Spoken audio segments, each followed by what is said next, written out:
Yo, yo, yo, what is up? What is up, everybody? OCD Mikey in the house.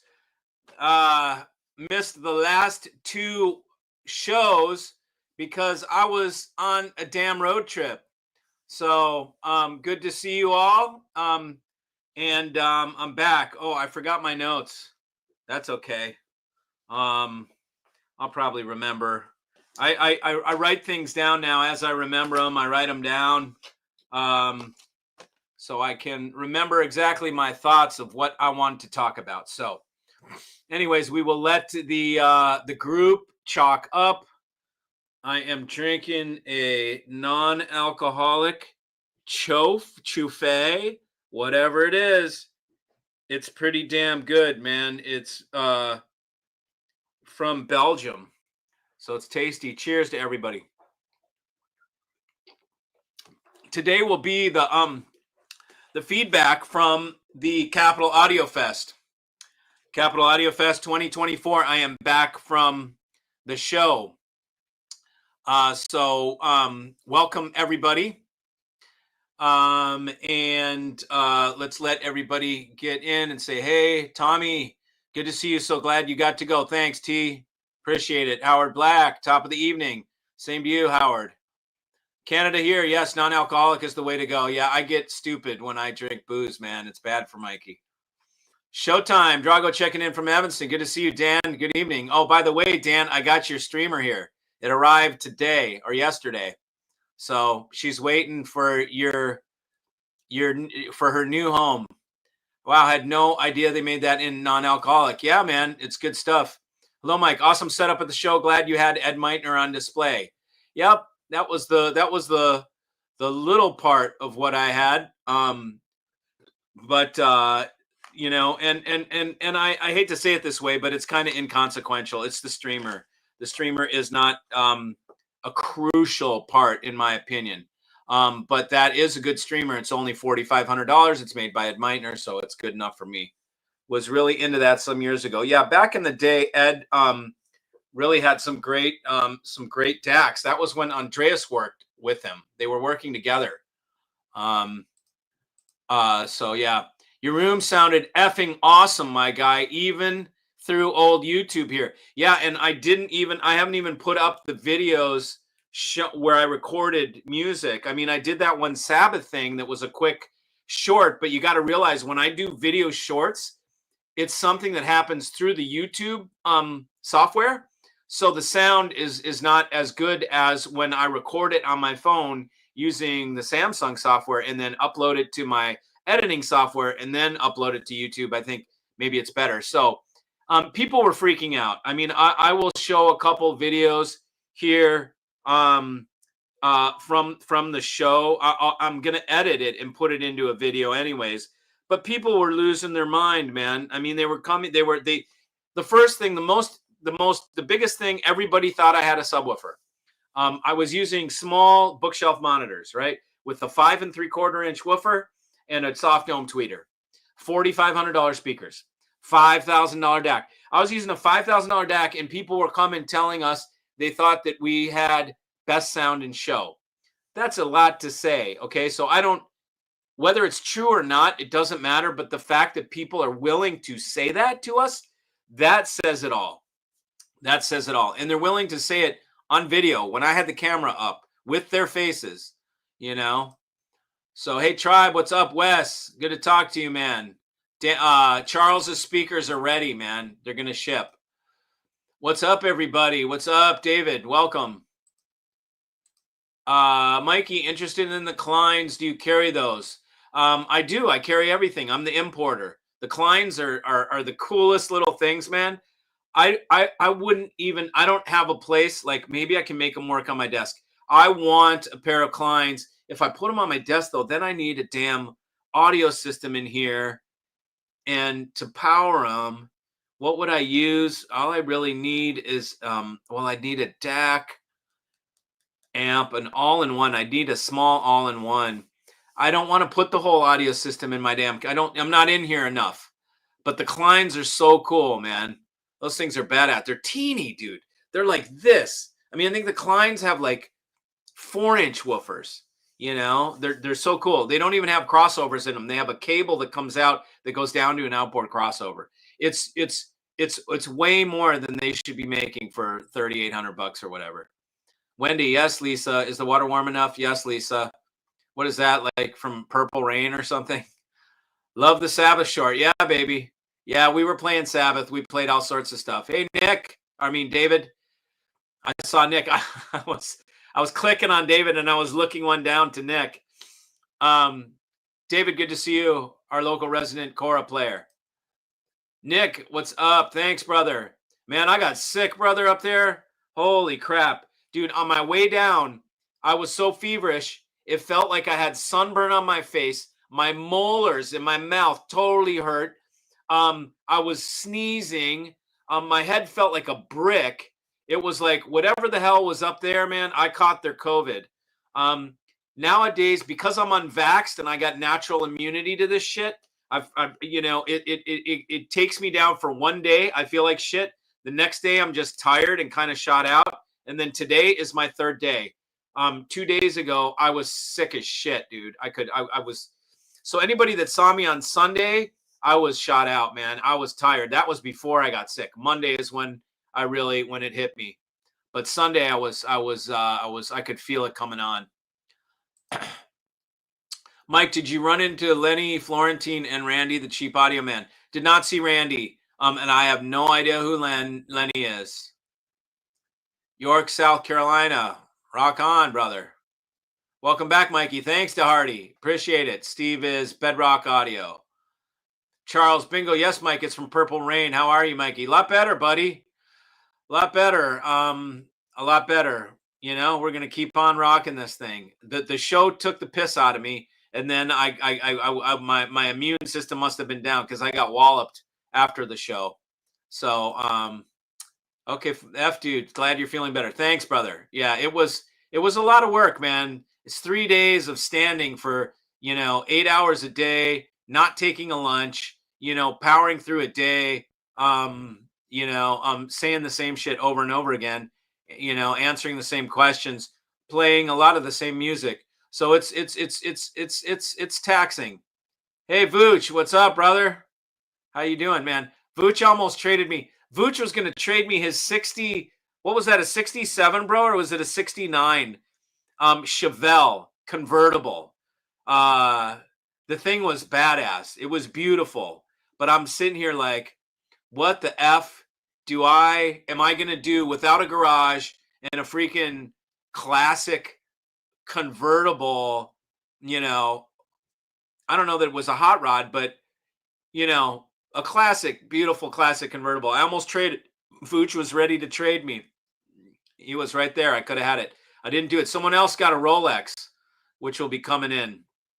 So if you guys want to barter, I'm all for bartering. Someone send me a Christensen Arms or a Accuracy International 308 Bolt.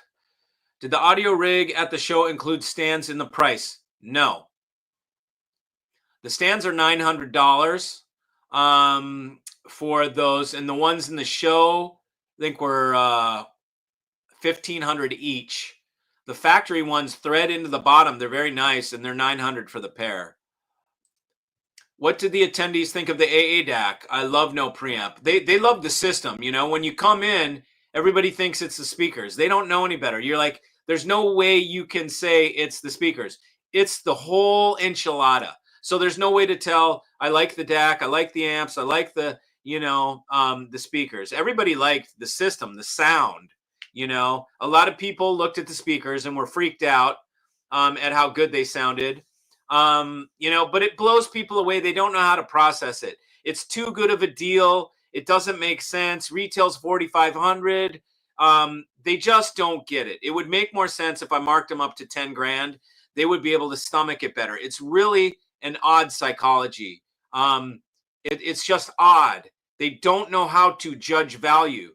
People just don't. And that's why you rely on people like me to tell you this shit is valuable, but you go to the show, some of the people know me, some of the people don't, but the ones that don't, I'm just another salesman. How do they know whether to trust me? Everybody says their shit's a good value, but mine isn't on discount. Other people, if you're a manufacturer, like there's manufacturers that go to these shows and then they discount their shit 30% off or something like that, which is not a game I play. I mean, because they don't normally charge retail price. So 30% off is 10% more than they normally make from their dealers. So it makes sense from a manufacturer standpoint. I, however, am not a manufacturer.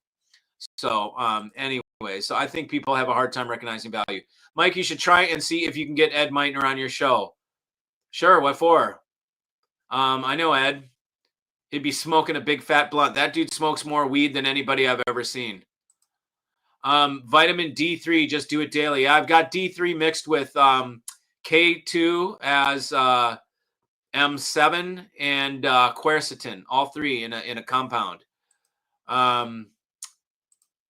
What's up, Mikey? What is up, Broham? Nice to see you. Vooch, 68 Impala Supersport. There it was, man. SS, the thing was badass. So it wasn't Impala. I thought it was Chevelle. It was an Impala, even better. A 68 Impala, you know? Do you think it's slammed? Is it a lowrider yet, dude? Have you seen it in the neighborhood? How was the AADAC received? Phenomenally. People love it. I've sold a bunch of them, and people love them. I haven't had one returned. Knock on wood. You'll probably be the guy to do it. Trust me, Harsha. Harsha is a hard-headed customer, okay? Harsha could be a customer. He's a prospect at this point. Really good guy. He came by. He listened to the AADAC.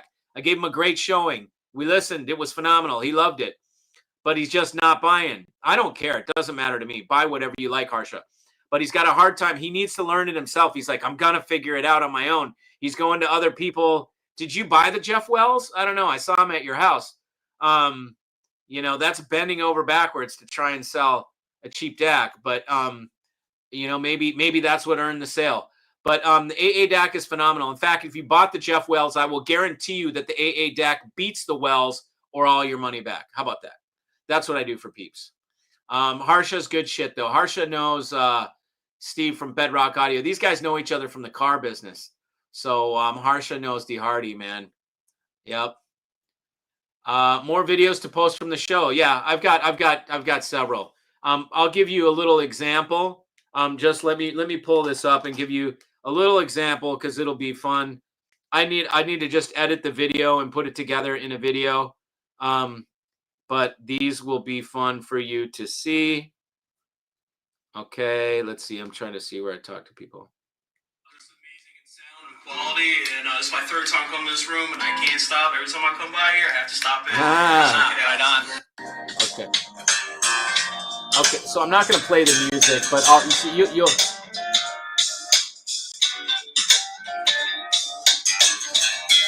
I'll post this stuff, but this is the stuff I want you guys to see.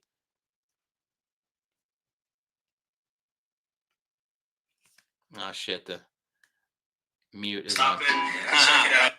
Okay, let's see. Where do we go? Bro, off what we just played Tool. I did not expect all of that out of those little speakers. Right? That was a lot. Yeah. Were you looking for the sub? I did. I said to him, like, hey, I don't think there's a sub in here. Right. No, that was awesome. Yeah, thanks, man. Thanks. Okay, how about you guys up in the front? What do you guys think? Pretty awesome. The imaging is spectacular. It's tubes, but it's almost solid state because it's not like overly stretched out or mushy. And That's those big transformers, man. realism too. Realism in there. You get the natural timbres and from the tubes, and it's fantastic. Cool, man. How'd it sound back there? You've been back. I've seen your face. I've seen your face a couple times. Whoops! Damn it! It was just he was just ready to go into shit. Okay, let me get that back. That guy was just ready to go into. He was going to tell you best sound and show. Bro. Oh yeah. Okay, so here we go. Off what we just played Tool. I did not expect all of that out of those little speakers. Right? Let's see, open video player. Were you looking for? Okay. Cool. What? Dude. Man, how'd it sound back there? You've been back. I've seen your face 4 times. I've seen your face a couple times. Yeah. So I take it you like it. This is the best sound I've heard of the whole show. Wow. Like no bullshit. Thanks, man. Appreciate it. Representing, and you just got here. So we gotta do some demo for you. All right, thanks, y'all. Yeah, so he would have gone on, but I just said it. Cool.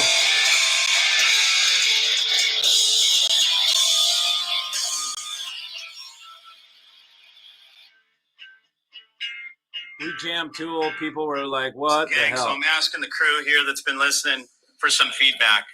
You guys, anybody that wants to give some feedback, please go ahead. What do you think? Best in dude. Okay. Best in show. This system kicks ass. I've been to every room, and this is best in show. The bass coming from these little suckers is off the charts, but it's tight, it's dynamic, it's transient. The sound stage fills the room. It's like physics that shouldn't happen. This guy's hired. You're hired. You're hired, buddy. No, I'm telling you. No. It's all good. It's all good. Thank you. Please. A couple of minutes of really impressive speakers. Yeah. Really, I can't believe what kind of bass. It's tuneful. It's deep. It's articulate. And the mid range is really, really nice. I mean, it sounds musical. They're really good. Yeah. Really good. Man, Thanks. This is truth. Thanks, brother. What do you got? Yeah, what got me was the sound stage and the mid range. Yeah, so everybody, I'll spare you all the details. I'll put the video. I'll edit it and put it all together. But that was people's. They don't know how to process it. They see all these $100,000 systems, and then they come in and hear that for 28, and you see their brain break. It's like it breaks their mind. They just don't know how to process it in all this other sea of expensive bullshit. It's like it's hard for them to process. So it's a lot. It was fun. Mike, did you play some Led Zeppelin in the room after we spoke? No. What up, Mike? Glad you made it and represented. Thanks, Lon. Holy crap. So what day is it? Wednesday. Do you get your shit tomorrow? Lon's got a pallet showing up, man. That shit should be there by now.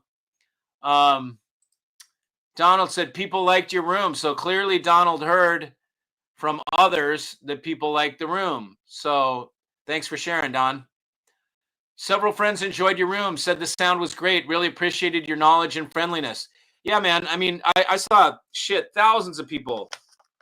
Everybody came in, gave me a handshake. Good to meet you, Mikey. I watch your channel, gave me a hug. It was awesome, man. I mean, it's like we've got a big posse. And I'll tell you what, I represented the tribe well, okay? I made us proud. At that show, I represented Hi-Fi Tribe with frickin' balls and expertise. And we did not disappoint. We were one of the best sound in the show and absolutely the best sound at that price point. So it was a good. I heard those new components by Mark Levinson are killer. Yes, Daniel Hertz. They are. Give a good description to Jay's reaction to your system at I don't know. I mean, he came in, he listened. I think he heard what was going on. I think he's got to have respect. There's no way he doesn't respect what I do. He knows how hard it is to make those rooms sound good. He hears a lot of stuff. He picked up on the fact that the amps were probably the secret weapon, which is true. Those amps are sick. They're retarded for the price that they're selling for. I'll have to do an in-depth video about those amplifiers, but those amplifiers, they're ridiculous. I got that pair. I put it in. I listened to it.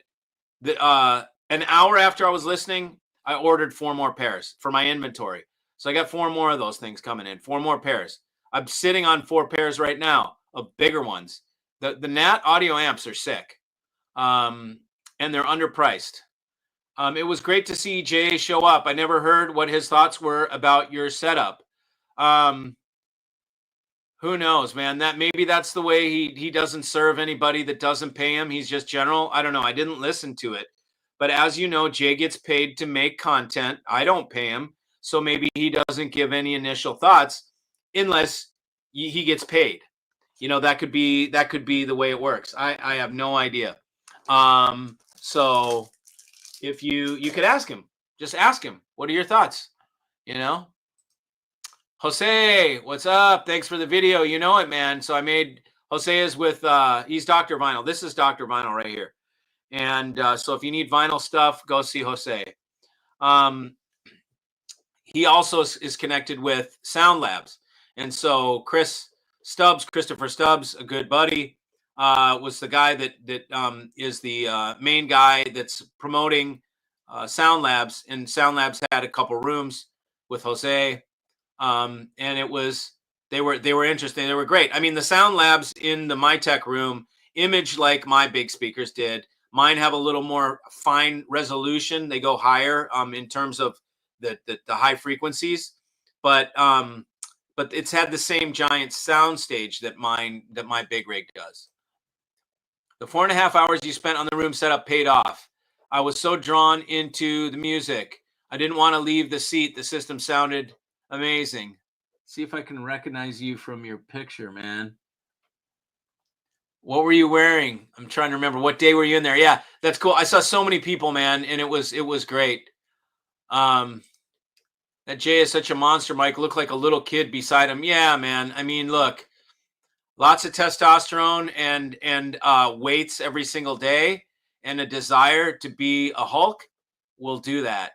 You know, that's for sure. Jay has a lot of discipline to get that big. That takes work, bro. That takes a lifetime of gym to get like that. I've got Fisher and Fisher Klein's, the little fellas, in here for review at the moment. I haven't got them out of the box yet. They just arrived today. Sweet, dude. I mean, why did you get those?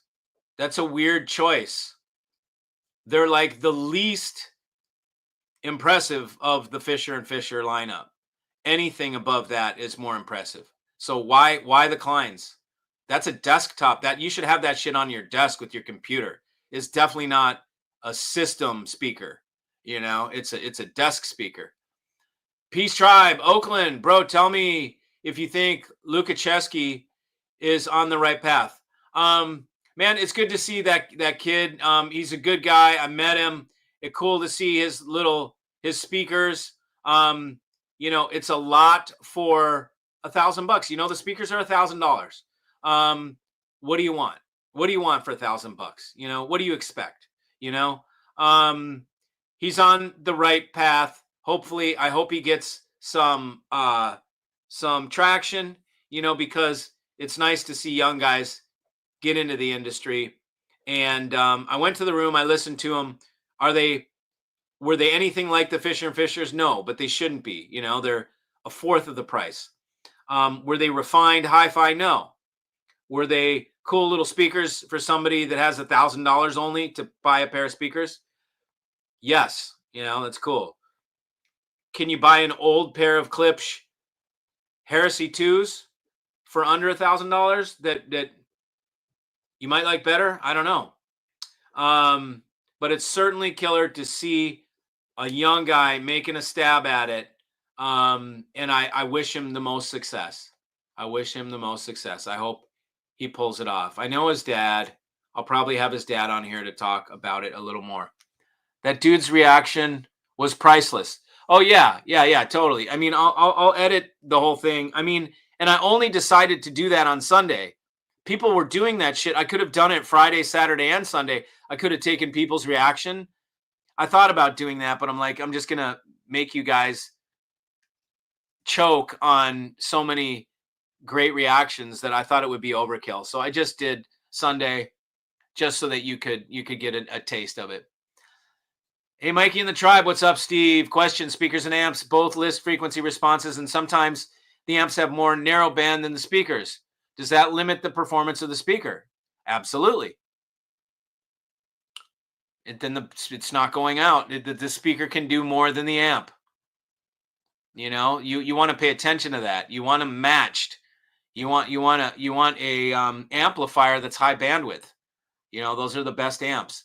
The amp should supersede the speaker. The amp should go out to like 100,000, you know, and then the speakers to maybe 30, 35, you know, something like that. That's kind of like ideal. Ted, what's up, brother? Good to talk to you, man. Good to see you. Hey, Shane, what's up? Mikey did a real job on that setup. Bravo. Thanks, brother. That's what I'm there for. I'm there to prove myself.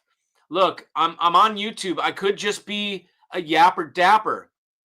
I could be somebody with no experience that just tells you I'm God, you know? And what really puts the rubber on the road and shows you the commitment that I have to the Hi-Fi Tribe and to you guys and to doing this is that my ass loads up a vehicle, buys a room for thousands of dollars, hauls the shit up there, hauls it up into the room, spends 4.5 hours doing speaker placement, doesn't get any sleep, gets sicker than a dog and drives home. And for what? Just to prove myself, just to show up for the Hi-Fi Tribe. It's not like these things are where you sell. We don't sell here. And that's another thing to tell you kind of about the shows is what isn't really talked about is that a lot of the things that happen at these shows are fantasy. Okay. So what do I mean by that? It's like me going to Pebble Beach Concours d'Elegance in Pebble Beach, California to gawk at the cars. I'm never going to own that kind of shit. Right.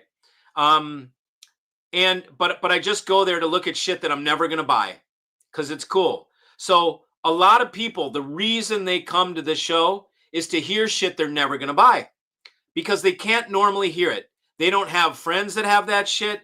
They don't know where the dealers are that have that shit, or the dealer that has that shit is too much of a prick or whatever. So they can come to a place and they can gawk at stuff that they'll never have.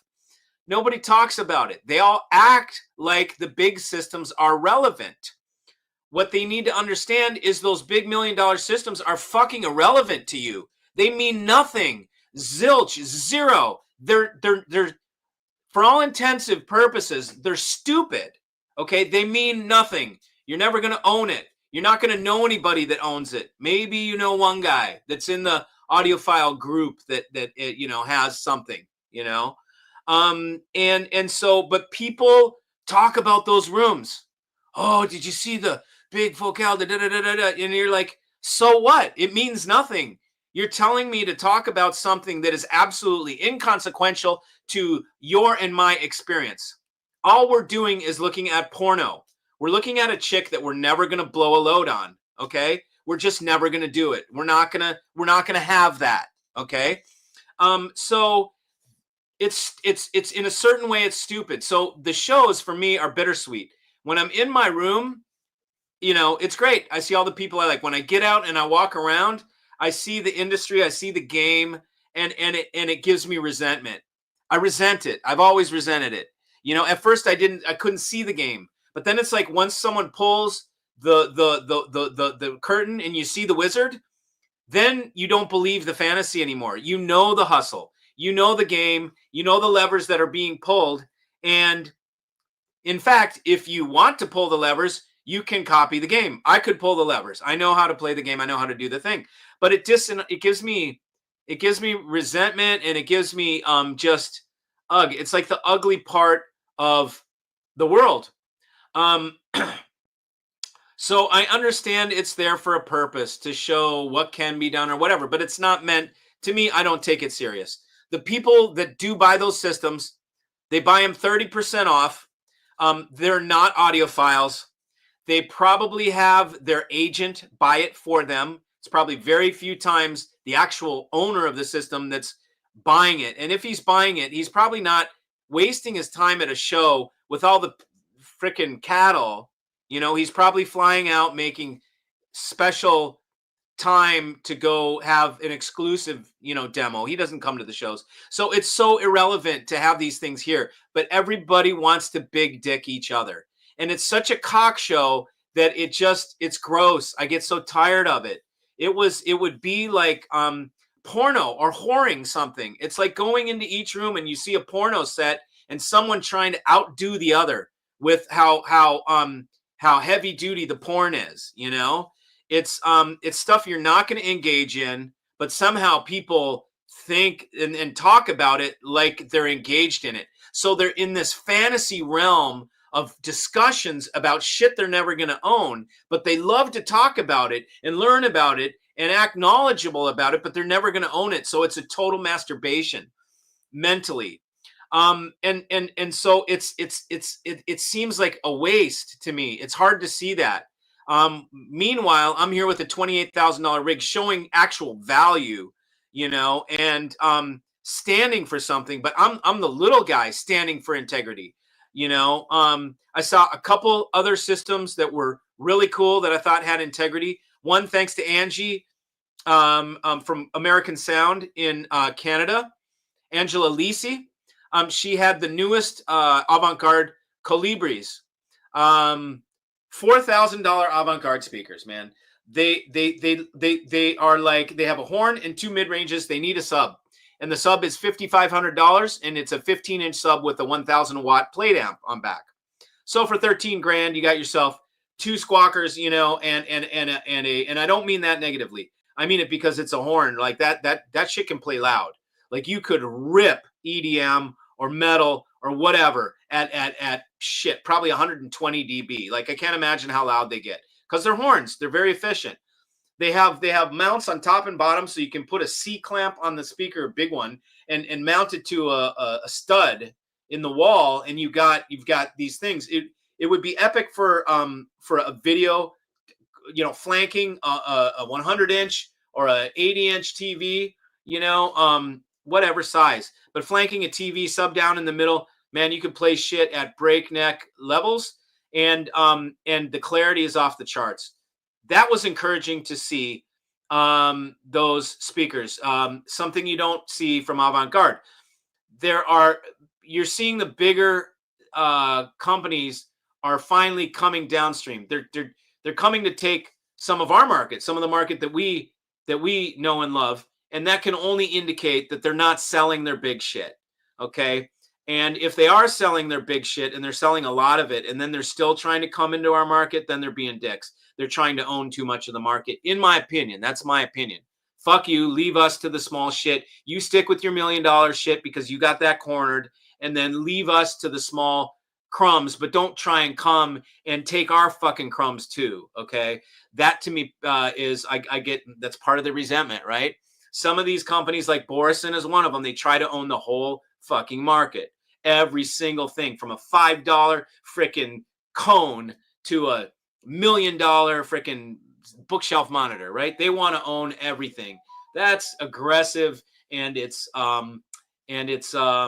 gross to me. It's aggressive, and it's what's the word I'm looking for? It's greedy. They're trying to own the freaking market, trying to own the world. Go ahead, try and own the world. Fucking corporate pursuit. I don't respect it. It makes me lose respect for the companies. I guess if I was studying a business model, I would have respect for how they do their business. Profit above everything. Fuck the little guy. We'll crush them. It's the Walmart. It's like the Walmart. Maybe not so much because Walmart doesn't have high-end stuff. But it's, So anyways, there's a lot of fantasy going on at these shows, and you realize when you see people talking, and I just saw some threads and people talking about stuff, and I'm like, dude, this is not even your realm. Like, you're talking about stuff that is definitely far out of your realm. You're not going to own it, then why even talk about it? It's just a masturbation. It's like, and it's wasted discussion. We only have so much time on this earth. We only have so many conversations we can have. So I prefer to have valuable conversations that have meat on the bone, not these just fluffy, surfacey bullshit conversations that are a waste of time. I don't prefer those. So there was that. Another speaker that I saw that encouraged me was Voxative of Germany. Inez, thank you, Inez, brought her newest pair of speakers, which was 3 modules. Voxative is full range drivers, beautiful handmade full range drivers, like really good stuff. 3 modules with full ranges and a sub module on the bottom, a pair of them. I was expecting 60. She said 30K for the pair. That's unheard of. So Voxative is coming down into a realm that a lot of us can accept and actually afford.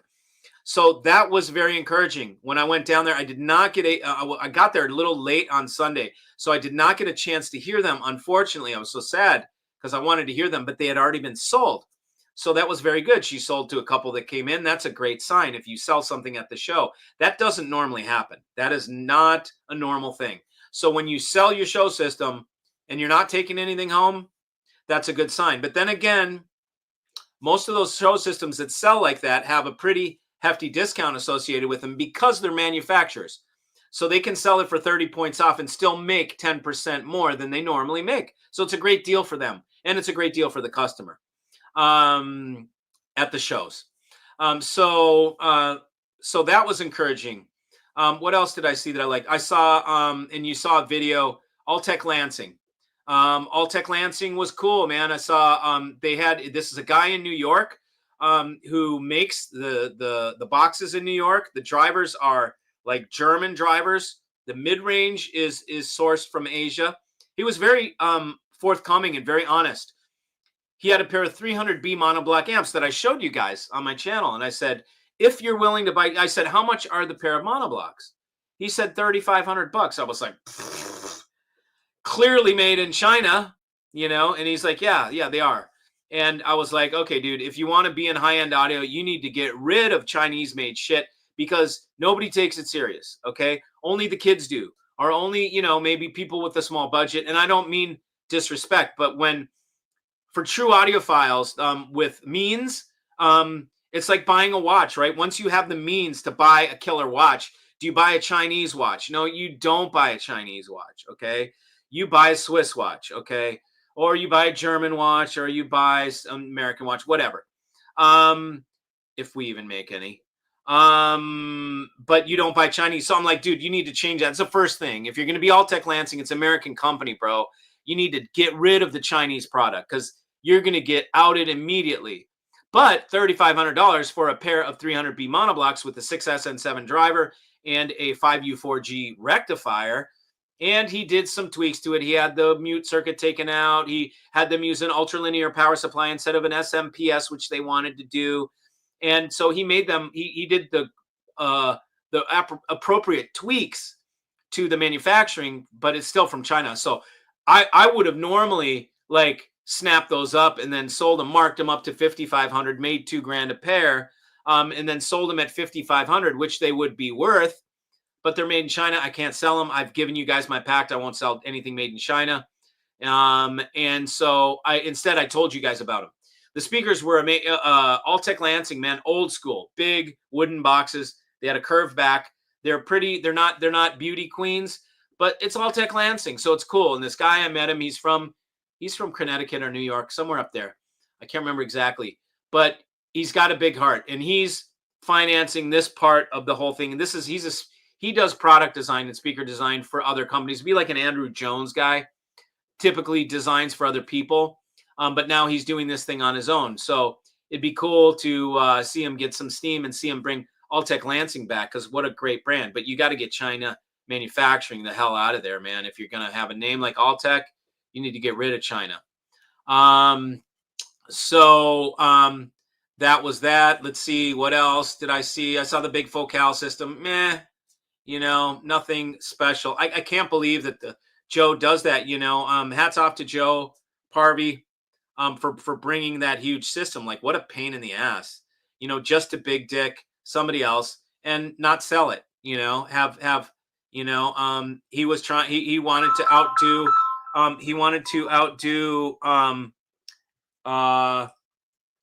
VAC, which was across the atrium. Was VAC. So he had to bring something big to outdo VAC, which traditionally has huge Vandersteen speakers. I'm sorry, von Schweikert speakers. Typically they have giant von Schweikerts. I don't know what they had this year. Wasn't even interested in going into that room. Some of those brands just get so petered out and popular. They get popular and then it's like petered out. I don't know. I have no interest in seeing that room. Oh man. I mean, a lot of the other stuff was just what kind of standard fare. Nothing that really stuck out. Nothing that really stuck out. I saw those Mako or something, whatever, open baffle. Some people were asking about them. I didn't get to hear their room. Jonathan went there, Big John. He said he couldn't really get a read on them because they were playing slow music, and the room was full. So we didn't get a good read. We heard a lot of crazy shit, a lot of big stuff that sounded horrible. I went into a couple rooms and I was like, eek, so sharp, so nasty. But hey, so anyways, hey Dan, tomorrow, bro, but I need speakers. Shit, I only got the Avant-Garde Zeros. Well, yeah, it could be worse, brother. They got new ones now. I didn't get to hear them, but the new Avant-Garde Zeros were there. Any Nat Audio new integrated amp?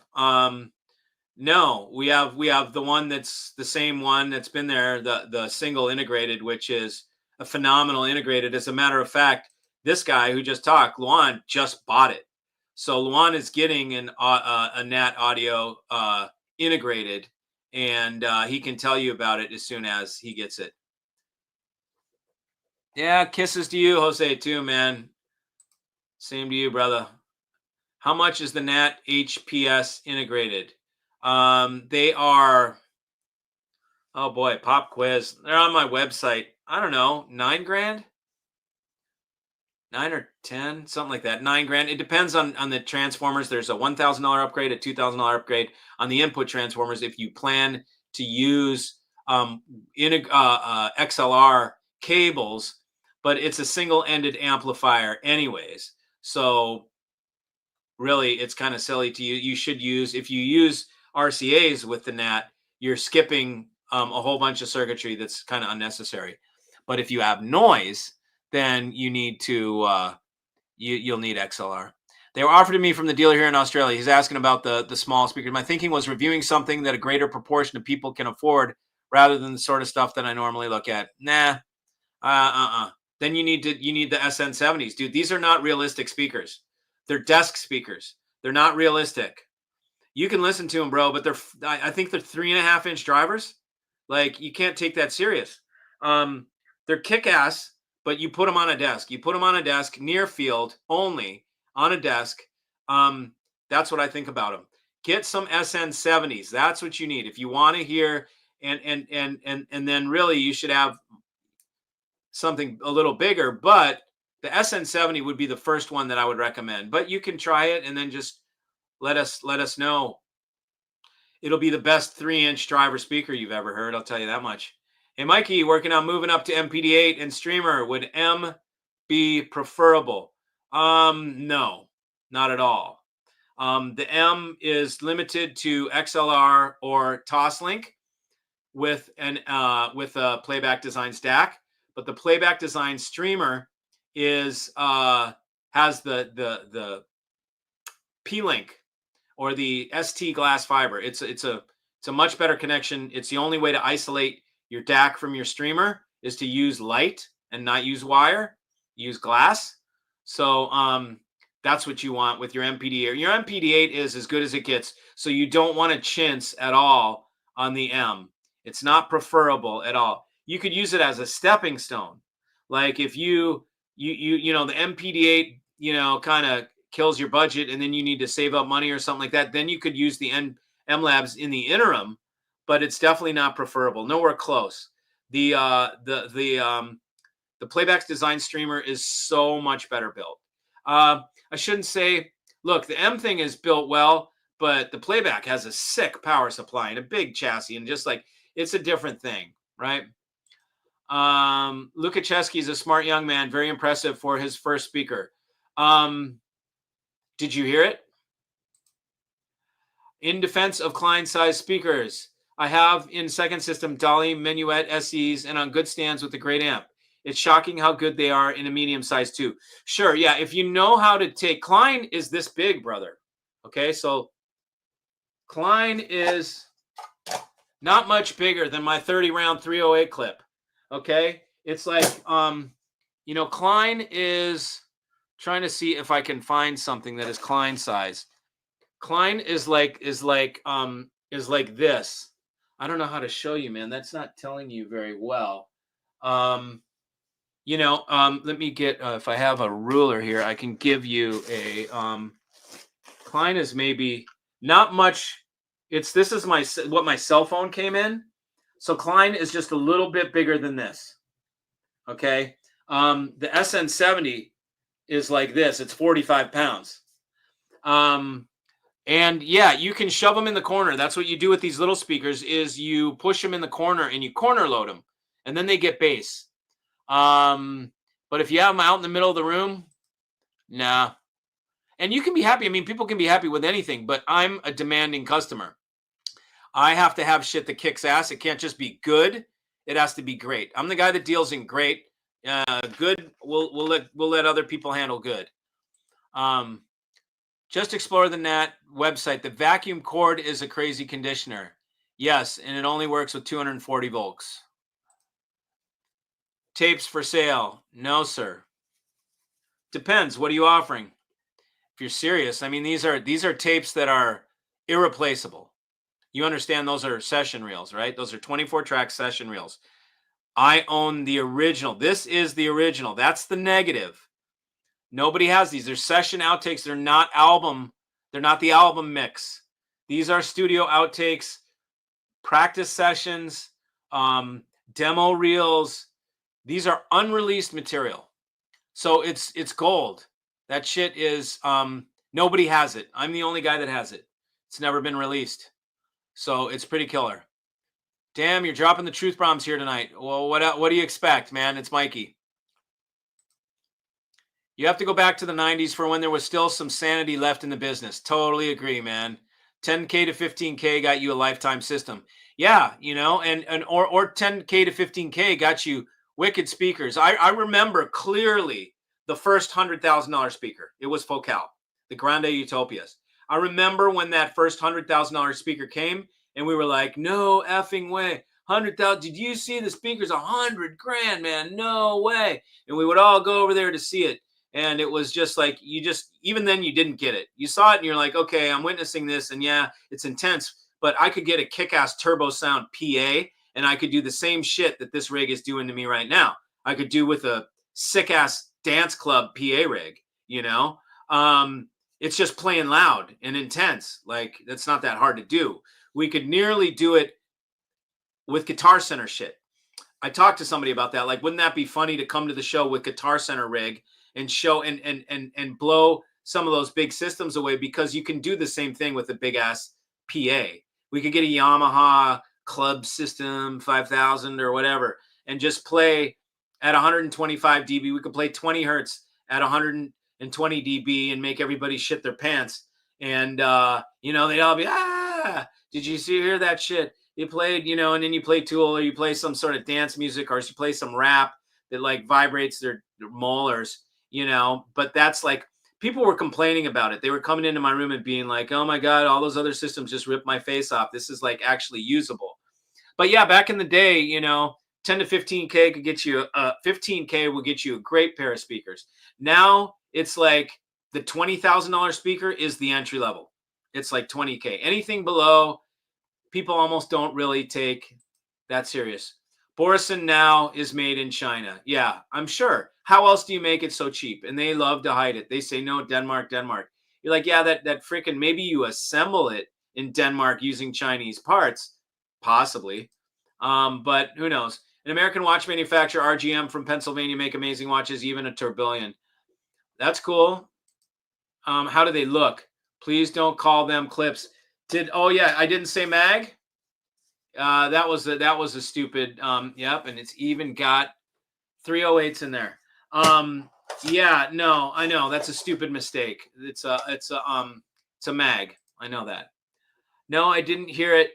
Smart ass. I saw his interview and was impressed with his knowledge and his design choices. Just saying, impressive 17-year-old. Yes, the kid for sure was totally cool. Yep. I listened to the speakers and I was like, I'm glad he's doing it. But did the speakers impress me? No. It's $1,000 speaker, bro. I mean, what's it supposed to do? Nothing. Just give sound and be cool. And other kids his age can afford it, you know? But you know, the kid was absolutely impressive. What he's doing is impressive. Look at who his dad is. And he probably writes music too. How do the new Veristalk cables stack up against your copper GI cables? They're not as good. Any Vinny Rossi impressions? No, I did not go to Vinny Rossi's room. I like Vinny. I said hi to him. I actually saw him, talked to him for a short while. I like Vinny. Vinny's a good guy, man. And I talked to him because one of my clients is like going to buy one of his things. And I brought it up. Anyways, we talked a little bit. Yeah, Vinny's a good guy. I don't have any impressions on, I didn't listen. Send you a link to RGM. Cool. If it doesn't look good, I'm not going to buy it. A lot of these watches look like freaking, Rolex with like the dive watches with all the numbers and the colored bezel that rotates. I don't like that shit, man. I don't like it. I don't need it for diving. And it's a big ass, clunky ass piece of thing on you with a big old freaking like a Pepsi Rolex or, or whatever. Yuck. I could puke on that shit. I just think it's ugly shit. Even beautiful like Blancpain Bathyscape. What are they? 50 fathoms. I just don't like that big, fat, wide colored bezel on any watch. It's just not my look. So I think I looked at RGM, and if RGM has that look, I'm not into it. Next stop is a Breguet or actually probably a Blancpain 50 fathoms, but not the dive one. The one, it's a simpler. I like them, the ones that are mellow. I don't like something that reads from across the room like a freaking Pepsi does. I don't, they're so flashy. It's just like, gross. Give me something that just nobody knows what it is. Like this thing. It's a $10,000 watch. Nobody knows what it is unless it's actually $12K. Nobody knows what it is unless they know watches, and it's a fine piece. This is the watchmaker's watch made by a company that makes movements for Patek, makes movements for other companies. So I'll look at RGM though. That's cool. Respect to Nomos. Cool. I'll have to check out Nomos. Look at Norquan. Okay, cool. I'll look at them. I'm not into, I like the ones that are above 10K. The below 10K watches, they don't really get my interest. I don't know. There's some cool ones. I found a cool Zenith the other day that I liked. It was like 5,600, but I'm just like, it's kind of like a half measure to me. You got to go all the way. If you're going to do a watch, go all the way. Spend the bread, Tag is not my brand. I know you like them. No, and there's no disrespect. It's definitely not my brand. Nor is Breitling. Tag, Breitling, Hublot, even Omega, which was really good shit. I'm not into Omega, even though mad respect for Omega. Tissot. What are those other ones that I just not my stuff? Even Cartier. I don't like Cartier. Too Frenchy. Man, Cartier is just so frilly and Frenchy. It's like, dude, that's a girl's watch. Sorry. X2 on the dive watches. Prefer classic styling. It's just, and just under the cover. Tudor, mad respect to Tudor. It's not my brand, but it is a good, it's what the cheap, isn't it associated with Rolex or something like that? Or it's like the cheap Rolex or something. But Tudor, I asked somebody, what watch can I have that I can just beat up and smash it into shit? And they said Tudor, like beat up a Tudor because it doesn't matter. And they mentioned that whatever the Tudor dive watch was. But then I talked to another watch guy and he's like, don't you dare, dude. Nomos makes the entire movement. Oh, cool. Subtle German engineering and real watchmaking. Oh, sweet. Okay, cool. Omega de Ville Prestige. I don't even know what that one is, man. I was looking at like Seamaster. I'm not a speedy guy, even though mad respect for those watches. Baby Rolex. Yeah, that's what I heard. I just get a Rolex, And I mean, just buy a cheap Rolex. Buy a Datejust, or an Explorer. The real Rolex, the only Rolex that's, I don't know. The Daytona is the Rolex to have. But Daytona, again, man, that shit reads from across the room too. A gold Daytona, that's a bad boy right there. They're beautiful, man. They're so nice looking. And it's a fuck you watch. A gold Daytona is a fuck you watch for sure. Just like an AP, it's just like a Royal Oak. It's just like middle finger. Rolex owns Tudor. Okay, sister brand. Got you. Okay. Baume & Mercier. Okay, isn't that like a jewelry company? I sort of checked them out. It's like a Cartier, right? like a jewelry company. It seems like the Nat vacuum cord is a perfect match for the APS and a DAC. I think the vacuum cord is supposed to be used on front end only, not the amps. It's not a high current thing. It has to be used on lower current, and it's only 240 volts. I prefer a Omega over Rolex, right? Because it's tamed down, right? I'll show you the Rolex. There's one client, and we're going to trade his Rolex in the deal. I'm going to show you what it looks like because it's one of the few that's actually tamed down. And I said, send me a picture because I'm real iffy about Rolex. And he sent me a pic, and I was like, wow, that's actually really pretty. And it's tamed down. It's like flies under the radar. It's a date chest, which I know it's the cheap one, but it has the limited edition Wimbledon dial, which it's pretty classy. You know, look at that. Roman numerals. It's gray. The only thing that I don't like is that date pops like a muv. They should have made the background on that date the same color as the gray that's over here on that 9. They should have toned it down because that thing pops. You just see a hard date on that thing. But other than that, beautiful dial, Roman numerals, classy, understated. That's my kind of shit.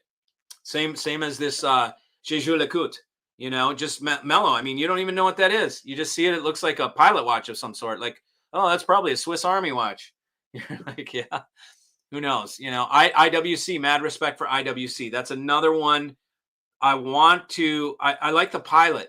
You know, Richard Mille. Yeah, fuck that. Baum and Mercier, no, is a watch company. One of the oldest. Okay, cool. Casual listener here. What's up, Eric? Glad to have you, brother. How much gain does the volume control AA DAC add? Ooh, good question. We'll have to turn the volume dial to the max to get some SPL. No, not at all. It's got solid gain.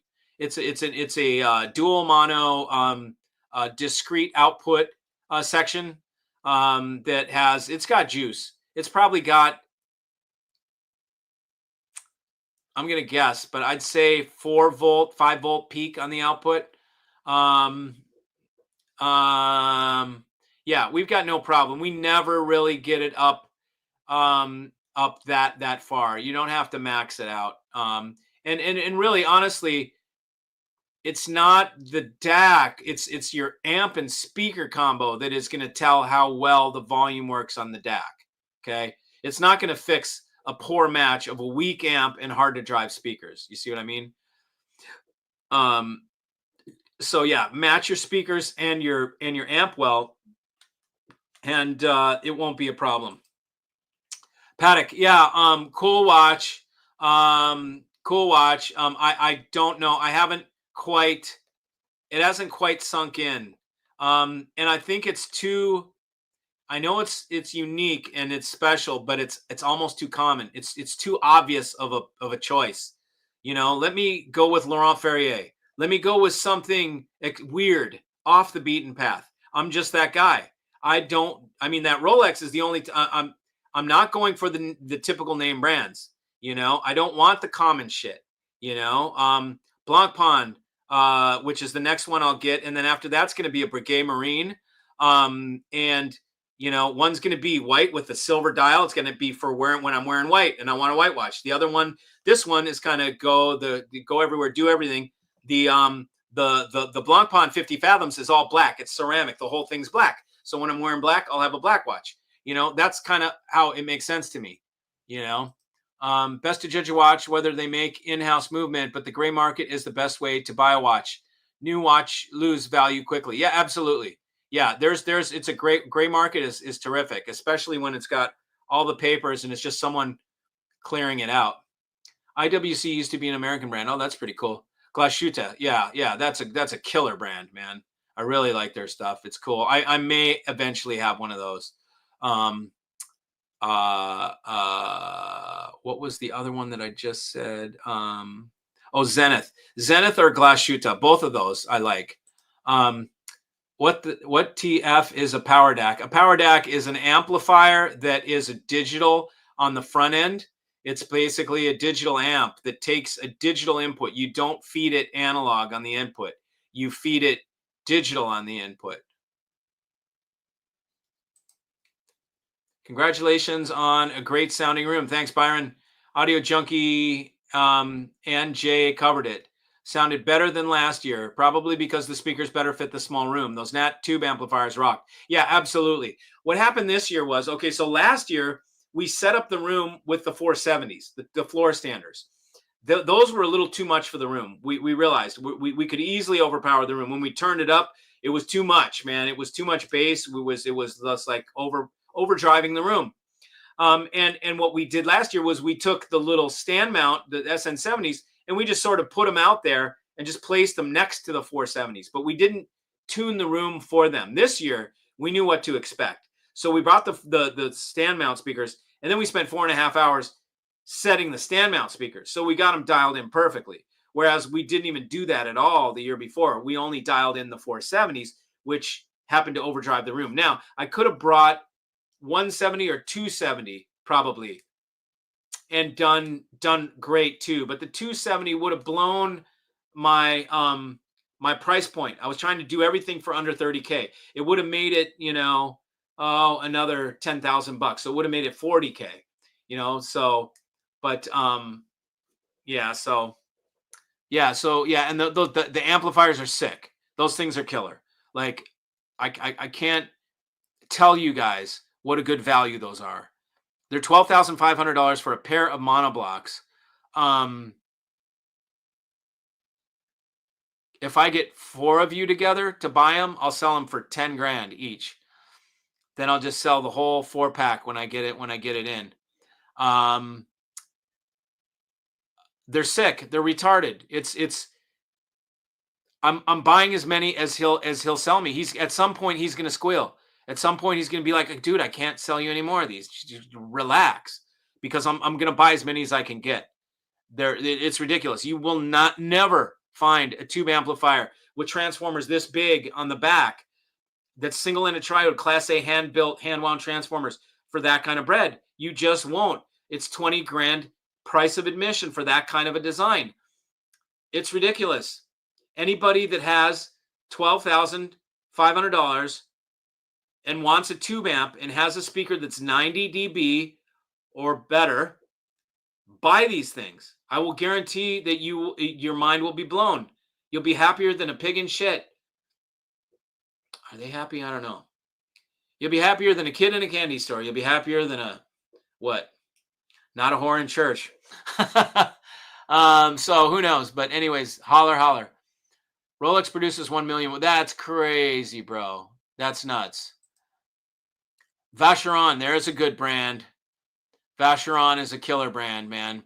I've been looking at those, and that is on my radar. What is it? The Alpine Eagle? That's the one I'm looking at. That one's like back burner because I have the other two that are front burner. I have to buy those two first. I'm creating a collection, but the Vacheron is definitely on my short list. Patek is one of the top 3 brands in the world. I know that. They craft some of the most complex timepieces in the world. Yeah, they do. It's the go-to name, right? It's just like the one that anybody that doesn't know shit about watches would say Patek Philippe, right? It's the one that everybody knows. So maybe Along and Son or something like that, something that's as good with a slant on it, Patek can't be the best. It is one of the top 3. I'm clear. Opinion of the Court, Dave Dack, too harsh. What do you think of, and I'm talking about with a M scaler that has a power supply upgrade. It's still too harsh, no matter what mods you do to it. What do you think of Magnepan going higher end? I think it may be a mistake. They have an LRS. I saw that speaker and I listened to it. I told him too expensive. That was my feedback. I get that their speakers are underpriced, but that's what made them so popular. Do not try and leave your pocket of excellence. Do not try and recreate why everybody loves you. I get it, whatever. But when he said 7.5, I was like, I gasped. I went, no way. 7,500. I'm like, no way, dude. Mistake. Great speaker, but fuck, 7,500 bucks, dude. We can buy a used pair of 3.7 eyes for 4,000 that will kick the living shit out of those $7,500 speakers. So I don't agree with it. I don't think it's a good move, but it is a killer speaker. It's cool as shit, but I would make it 45, and even then an LRS is 1,000. I'm like, dude, you've got the LRS over here for $1,000, and then this thing, which doesn't look much bigger. Yeah, it's got a ribbon tweeter, but it's freaking $7,500. That is a delta. So I don't agree with it. I love Magnapan. I love the guys, I love the guys. I love the brand, but I don't agree with that one. The Holy Trinity for the big three: Paddock, AP, and Vacheron. Yeah, exactly. AP is another one I won't own. I won't own a Paddock or an AP that I know of unless somebody trades it. But I'm not even looking. Vacheron I would consider. But then I might even go outside of that into the weird shit. I like the weird shit. Or I like the crazy shit that is like not known, like Rolex Cellini Prince. Like, what a freaking cool watch. Like, totally off the radar. You'll never see another one on anybody's wrist. Totally cool. I could put a brown alligator strap on it. It would be just badass. I like weird shit. How about their X upgrade? I don't know. Probably cool. What is that? Is that a Reverso you got on your wrist right there? I'm about ready to get Reverso is going to be my dress watch. I'll have to see how I like winding that shit every day. Agree with you on AP. Yeah. Just kind of one of those. It's like what happened to Versace. It's like it just all of a sudden rappers started wearing the shit and it went like, oh God, spare me with that shit. I could puke, Versace. It got ruined. AP, same thing. Now rappers are flashing their AP. It's like you ruined it. You ruined it. Now it's just for any douchebag that has money. It's not exclusive. It's not classy. It's played out. Even selling, and that's just my opinion. I know Royal Oak is sweet watch. But it's my opinion. Even selling the tweeter for $2K makes it seem crazy high price, and that's half the cost they are selling it at. Yeah, I know. I don't agree with it. It's a cool speaker though. Opinions of Beneke, totally cool. I mean, totally cool. Freaking speaker this big that has like a driver this big that like has all this transmission line. So many people have copied the Beneke. Beneke that's cool. It's cool. It's a cool speaker. I really dig that little one. How I would use it, I never would. I don't have a spot for something like that, but for a small apartment system, that thing's super cool. And it's modern and it tilts back. It's very chic and modern and just smart looking, FP Jorn, there you go. Or A Longenstone. Right, exactly. That's what I'm talking about. Mike, I have an inexpensive Rune approved Intel NUC running Rune Rock connected to a 400 watt HD Plex power supply. What is it about the M streamer that makes it $4,500? Does it take a SSD internally? No, it doesn't. It's M Labs. There's nothing that makes it $4,500 other than it's M Labs. It's, I could give you the bullshit, which would be it's carved out of solid billet aluminum, which it is. So it's not a cheap Intel NUC that's like the cheapest possible chassis you could get. It's a solid. So what does that mean? Well, less vibration. Okay. It's purpose built for audio streaming. An Intel NUC is purpose built for being a word processor. It's a Windows thing, right? So it's running on a Windows OS, I would imagine. Running Rune Rock, is that an OS? So it makes it more money. It does not take an SSD internally. Who needs an SSD internally? Nobody. You put that shit on a NAS drive, dude. You put it on something somewhere else. You don't want it in the piece of equipment that plays your music. You definitely don't want your SSD in the piece that feeds your DAC. Absolutely not. It needs to be elsewhere, whether it's elsewhere on another computer stacked right below it, or whether it's elsewhere in a separate compartment in the same chassis. But you definitely don't want the same CPU running. I heard somebody that's maybe doing some of the cores, and some of the cores are dedicated to this, some of the cores are dedicated to that, but you definitely don't want. And a NUC doesn't have a USB output. It doesn't have an audio. It doesn't have an audio card. You're just using USB made for printer that comes off the motherboard. It's in no way conditioned for audio output. Whereas the ones that are made for audio use typically have some sort of an audio low noise USB output. Then the MLabs doesn't even have USB. It has Toslink, AES, or their little ST fiber, but their ST fiber only works with their DACs that are like 20,000 plus. And once you get 20,000 plus, Playback Designs beats them. So we're into a different brand. So SSD internally is I don't see that that's even desirable anymore. It used to be. People think they used to need it, but no, you put it somewhere else. Do you think the DC filtering is good enough in the Pearson Audio 156, or do you need added DC blocking? No, you definitely don't need anything more. How about listen to ISIL 8 Substation Indica, also from GB? Who the hell's GB?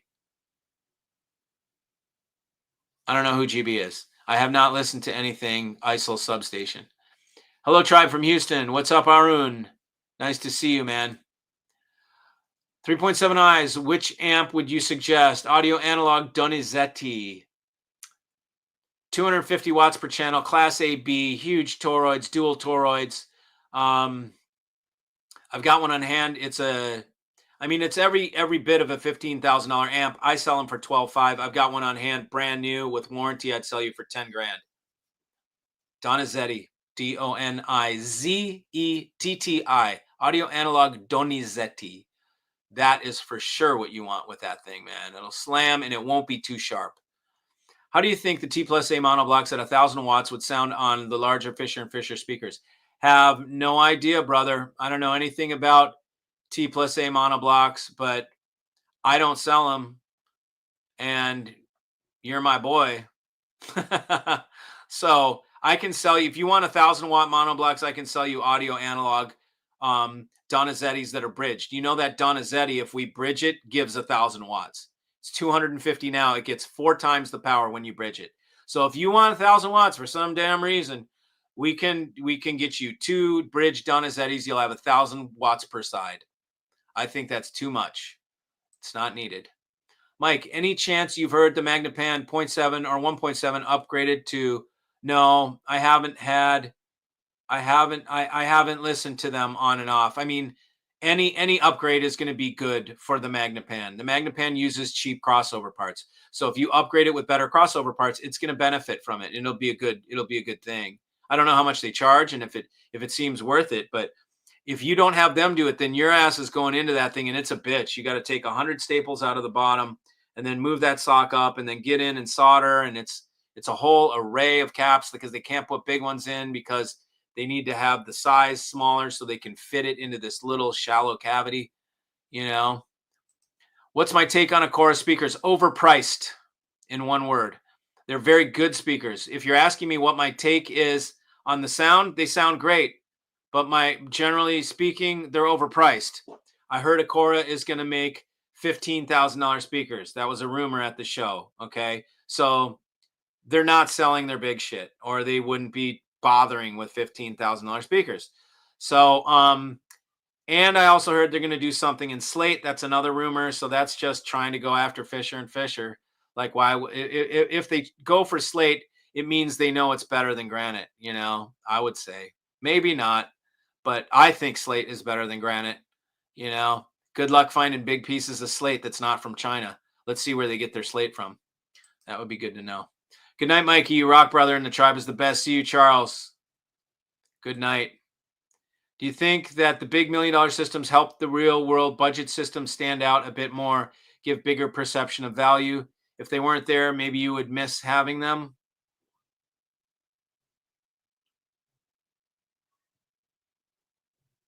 No, I don't think so. I don't think so. You could do that with a $100,000 system. You know how many people buy $100,000 systems? You know, I've sold like 3 in my time that are over 100 grand. So it's very few. It's not everybody that buys $100,000 systems. You could do the same thing with $100,000, with $200,000. You don't have to have $1 million system. $1 million systems is just like a slap in the face. You're not rich, fucker. That's like what they're saying. You know, it's like, okay, you know, thanks for the reality check that I can't afford a freaking anything in here, and that you serve the elite and not me, and then I'm just peasant class. It's rude, man. It's gross. No, I wouldn't miss them. Okay, that's my feeling. Those rooms have no purpose. They don't make my shit worth more. But you know, if somebody needs $1 million system, you know, you guys should be able to come into my room for $27,000, listen to it, and go, that shit's worth it. Okay, you shouldn't need $1 million system to knock your head so far out into the clouds that then you think that comparatively mine's more worth it. No, man, you should be able to understand that on your own, this sound is worth 25 grand versus what I just heard for 100 grand or 200 grand or whatever. $1 million systems are just, it's gross. It's gross. It's a big dick contest, man, for people that want to show off or people that are super rich and have super big rooms. It's not normal people. It's not audiophiles. It's a different customer. I think there should be a different show for those, or they should be cordoned off and put in a different wing and just be like audio jewelry wing. Like, this is the shit that you shouldn't, that you know, just understand it for what it is. It's audio jewelry. It's an acquisition for somebody that has more means than they know what to do with, right? It's just an acquisition piece. It doesn't mean anything. It's not an audiophile. It's not meant to bring value. It's not meant to bring any sort of like audiophile pleasure. It's meant to just be a spectacle, you know? So I think they should be just kind of a separate thing. Mikey, are you familiar with Sugden? Yeah, what do you think of them? I don't know anything about Sugden other than they are. Look at all the watch guys. I don't know anything about Sugden other than they're made in Britain, and I typically don't like British sound. I need to get a sip of this.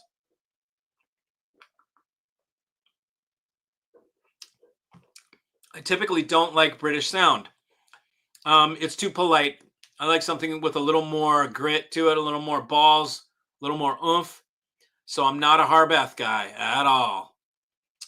I'm not an ATC guy. I'm not a, probably the closest thing that I would like would be Scottish, which would be, and I'm not even that into them. But I respect them. What's their damn name? The single driver, the dual concentric drivers with the big, they look like grandpa's furniture. Not Fine Audio, but Fine Audio guys came from, starts with the T to God, brain fart, brother. You know, that one, you guys know it. I don't like British sound. GB is Great Britain, like Puritan made in the UK. Oh, okay. I have no idea. Never heard about it. Just tuning in. Sub Tribe, welcome back, Mikey. Thanks, Nick. Appreciate it. Welcome to the show. 4K to upgrade the 3.7s. For what? What do you get? Is that 3.7 or 3.7i that you're upgrading? Yes, Rune Rock, Rune Optimized Core Kit is Rune's dedicated OS. No need for any other OS. Okay, so that's good. Then you just got a computer that's not designed for audio. It's designed to use Windows or Linux. So you have something that you're making a computer into. It's like taking a laptop or something. It's the same as using a laptop for your music. You're just using a NUC.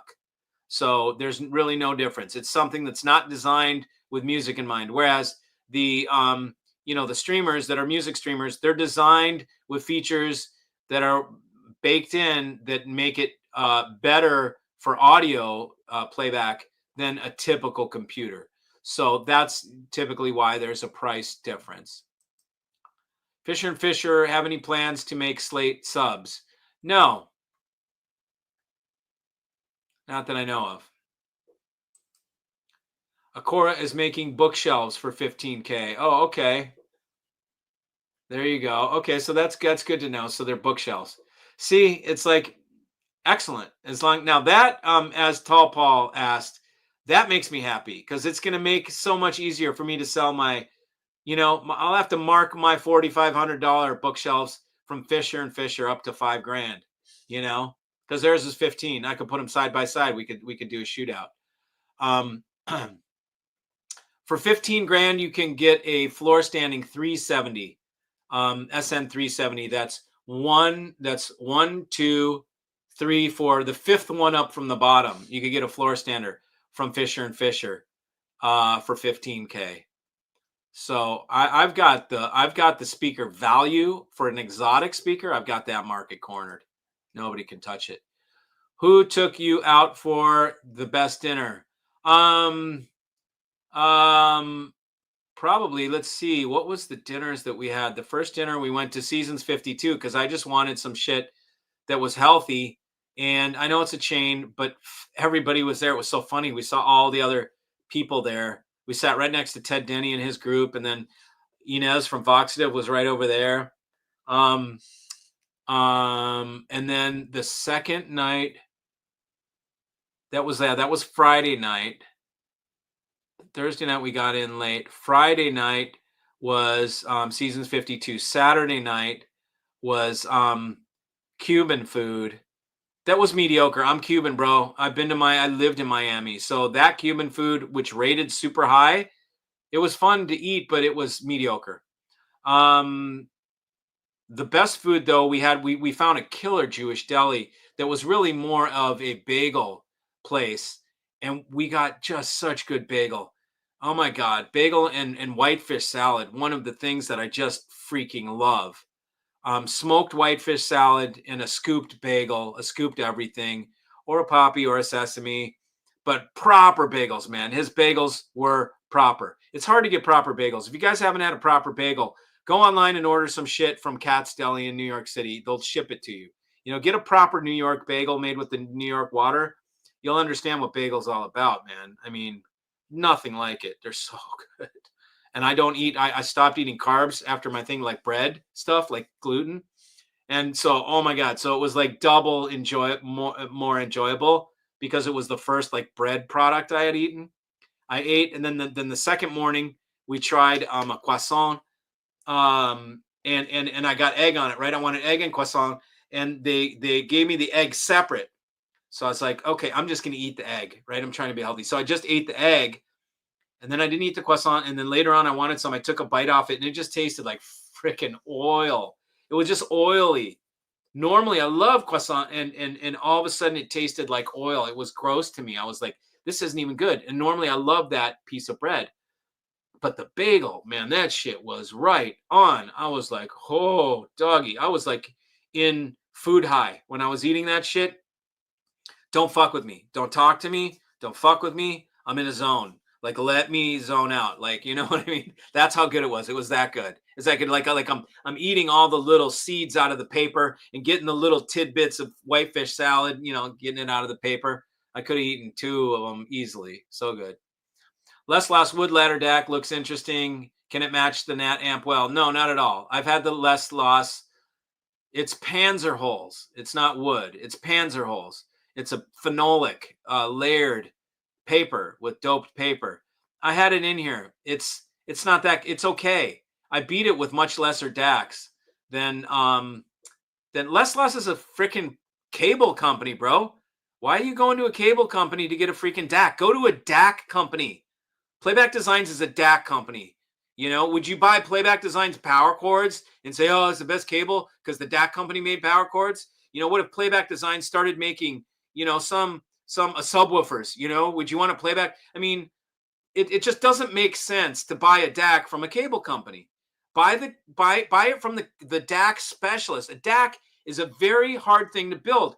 Anybody can do it, right? Anybody can do a half-ass DAC. I should say, anybody can do a good DAC. But great DACs, like truly world-class DACs, are 1 in a million. They're totally hard to come by. 99% of DACs are too sharp. They leave artifacts. They're too sharp, or they're too soft. they try and tone them down, so they make them too soft because they're trying to tune out the sharpness. But Playback Designs is perfectly right in the middle. They understand the human element of listening. They just get it better than anybody. So there's no contest. I had that last year, and I compared it, and I think I beat it with a Metrum Acoustics at the time. Like, that was not hard to beat. Are you going to set up new Fisher and Fishers soon? Yeah, man, I got to get my strength back, and then I'll probably have Charles come out, and then I've been selling out of the room. This weekend, someone comes to get my big panels and the subwoofers, so that's going to be a lot more room in there. It's going to free up space, and then I'm getting really close, man. Then I just need to clean that room out and then redo it, brother. You know, Tannoy. Yep, that Harsh, I knew what it was. Tannoy. I looked down here. Please use the term music lover instead of music lover. She used to be my music lover. You want me to use it in a sentence? Please use the term music lover. Rabbit. Ribbit. Any chance you heard the Borison X3 floor standards? No. I mean, I don't know. I might have heard it at another show. Allegedly, it sounds like they're higher level speakers, despite being, that is a good speaker. Yeah, I've heard it. It sounds good. That's all I'm gonna say. You know, it's a fad. You know, that's the cool one to have, I guess. You know, it does sound good. And I heard it with the Avic plastic. You know, they call it, what do they call it? Wave glass or some shit? It's plastic. It's fucking polymer. It's like, come on, let's get real. It's a plastic chassis. Okay. So the Avic plastic chassis thing, I think Avic was the brand for that. And yeah, it sounds good. I might have to get it in my own room and listen. I've only heard it at shows. You know, you don't really know what you're dealing with at shows, but yeah, it sounded really good. And 11K is a great price. You know, I don't know how much bass they do. They only, the thing about those speakers is the drivers are this big. So they probably make bass, maybe like my SN70s did. You can probably corner load them and get some good bass. Tannoy, that's right, Tannoy. Everybody's look at all the people telling me Tannoy. I knew it was.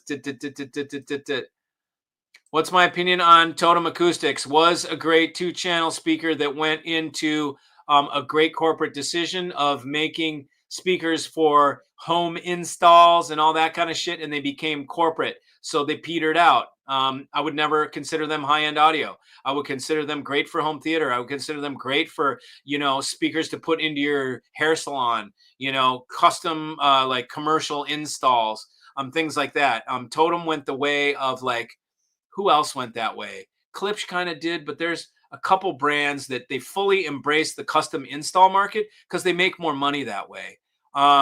So yeah, I would not use Totem. Back in the day, they used to show up at these 2-channel shows. They would have been at Capitol. They would have been at, but they don't show up anymore. They disappeared, man, because they're into the commercial shit now. They don't need us. SN70 sounded amazing. Great room, Mikey. Watch Che's video. Yeah, man. And I'll have some coming up soon. Tannoy, yeah, everybody's telling me. Totem, Metal, V2 are some next level speakers. Okay. It's from Canada, dude. That's a check. That's a check against it right off the cuff. I'm kidding around. Asked about the Sugden because of Class A. In terms of warm sound, who wins, Luxman or Pass Labs or Tube Amp? Depends what you're after, man. I mean, what you're asking for right now is consultation. Call me for this kind of a question. I have to ask you what you just laid out. I need to ask you about 10 questions to give you the proper answer. I cannot answer with what you gave me. I need to know a lot more. So call me up. I do it for free. I don't charge you $200. What's the next size up, Fisher & Fisher, from the models you had at the show? The 170.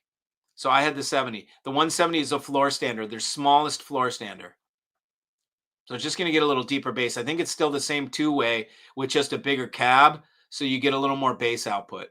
And then the 270, you get dual woofers. And then 370, you get bigger dual woofers. The 270, actually, you get an option of having you can have the soft dome or the AMT tweeter. Would Fisher & Fisher be willing to send you some 470M with the custom paint for an audio show? I saw them in baby blue on YouTube and they were gorgeous. I don't want to order them. I don't want that. Baby blue? What am I going to do with baby blue? Sell them to somebody in Miami that's on the ocean? Do you know how hard that pigeonholes you when you start adding colors that you think are cool and nobody else does? Personally, I can't stand Miami blue is like the color on the Porsches and shit. Can't stand that color. So I don't even like blue. It can be pretty in some ways, but to me, the Fisher and Fisher, what's magic about the Fisher and Fisher is that they're natural stone.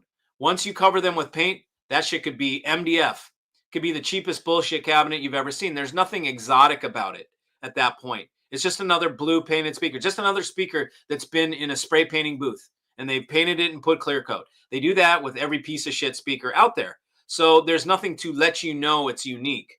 Okay. I guess unless you pick some weird custom lime green color and then it's ugly as shit. Right. But then you know it's custom, but it's ugly and nobody wants it. And then you got to try and like, who's going to put that in their room? Blah, blah, blah. Same with red speaker, bright red. No way, man. I mean, and you don't know what it is. You don't know that it's natural stone. When you do the Fisher and Fisher in the natural stone, it's obvious it's an exotic. It's obvious it's a natural product. And so I don't even like the idea of painted slate. It's like saying I've got hardwood floors. Let's paint the hardwood floors. Let's paint the mahogany door. You know, you just wouldn't do that. Let's paint the walnut hearth.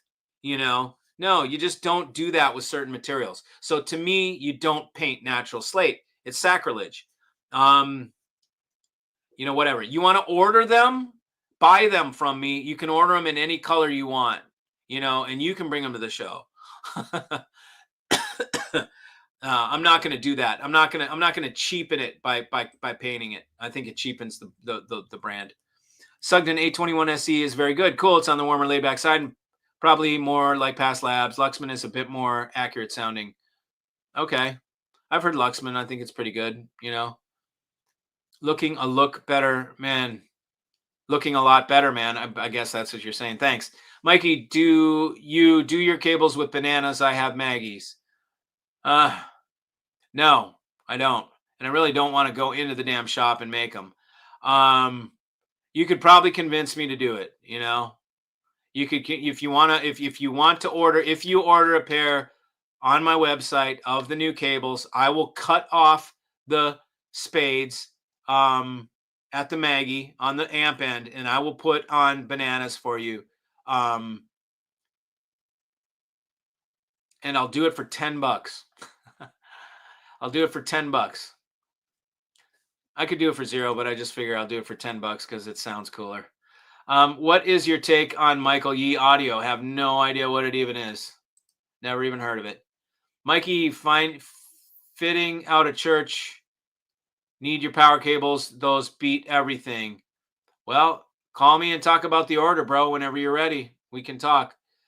If you were a customer and not a dealer, would you buy the Jeff Rowland 6 Abso-frickin-lutely. If you can find them, good luck.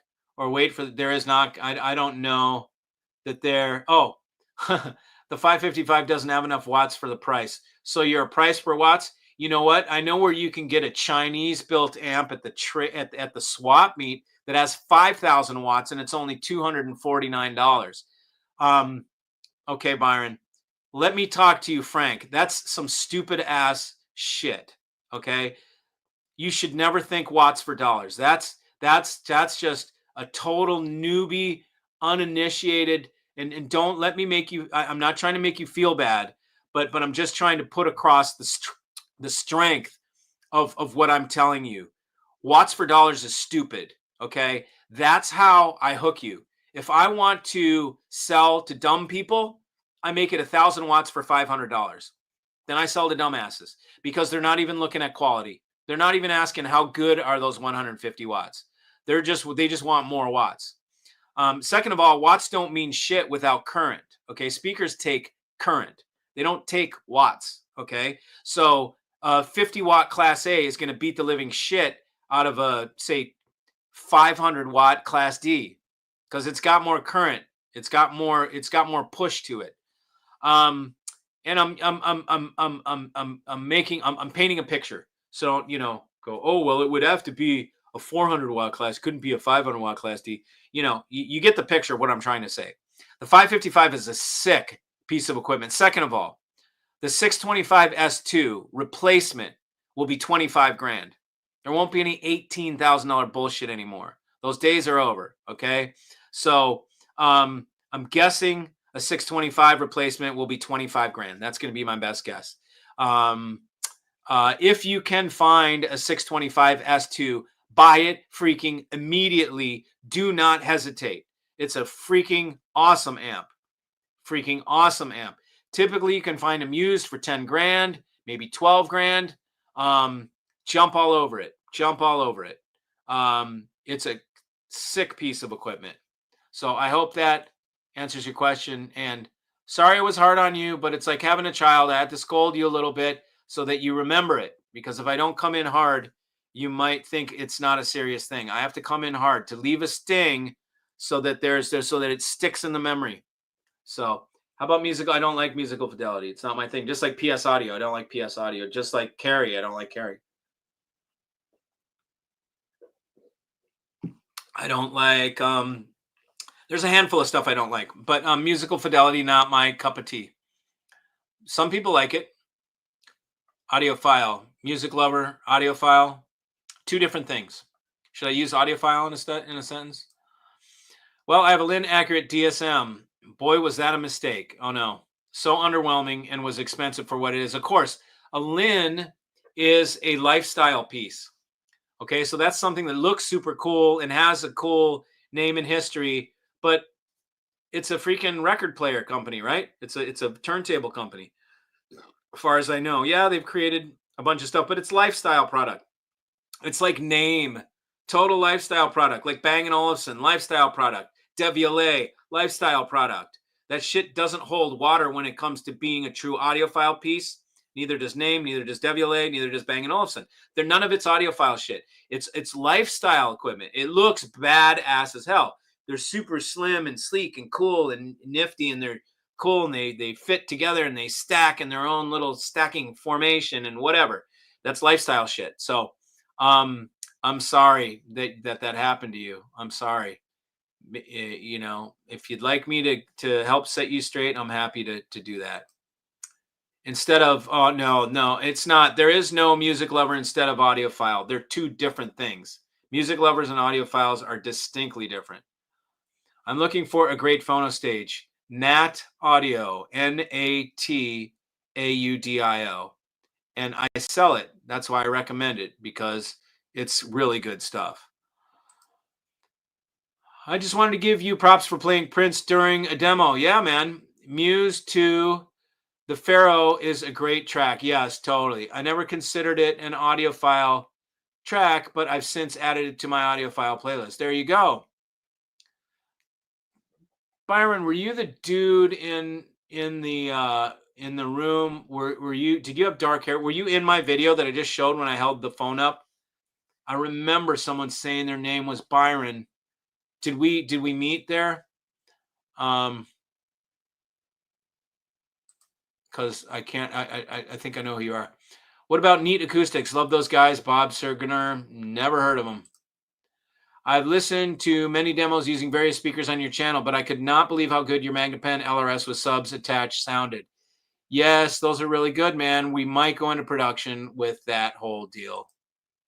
I agree with Byron B. Only Mikey would play Prince. Good on you, brah. Yeah, man. Or Tool, or like some other stuff that we played. What else did we play?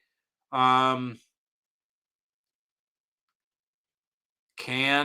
No, we didn't play Can. I have Can in my playlist. There were some cool. There were some cool things. I play but that's a killer demo song. Mike, you said PS Audio isn't for you. Since they have jumped into speakers, are the FR30 and FR Mikey approved? I think they sound good, but they're not Mikey approved because they're Chinese made. So no, they're not Mikey approved. Fisher & Fisher is a better speaker, and I think better for the same amount of money. They are MDF speakers made in a funky fashion. They look upside down to me. But they do sound good. Yep. I've heard them at shows and they sounded good. And I was like, okay, sounds good. But I just don't like the brand. You know, a lot of times when I judge a brand, I go to their website and I read their marketing, and I don't even have to hear their shit. They can turn me off with what they say. if they talk to me like a dumbass, or I can tell they're hustling, they're trying to make certain shit like galvanic isolation, for instance, in the case of PS Audio, sound like it's their invention, then I go, these guys are just trying to smokescreen people.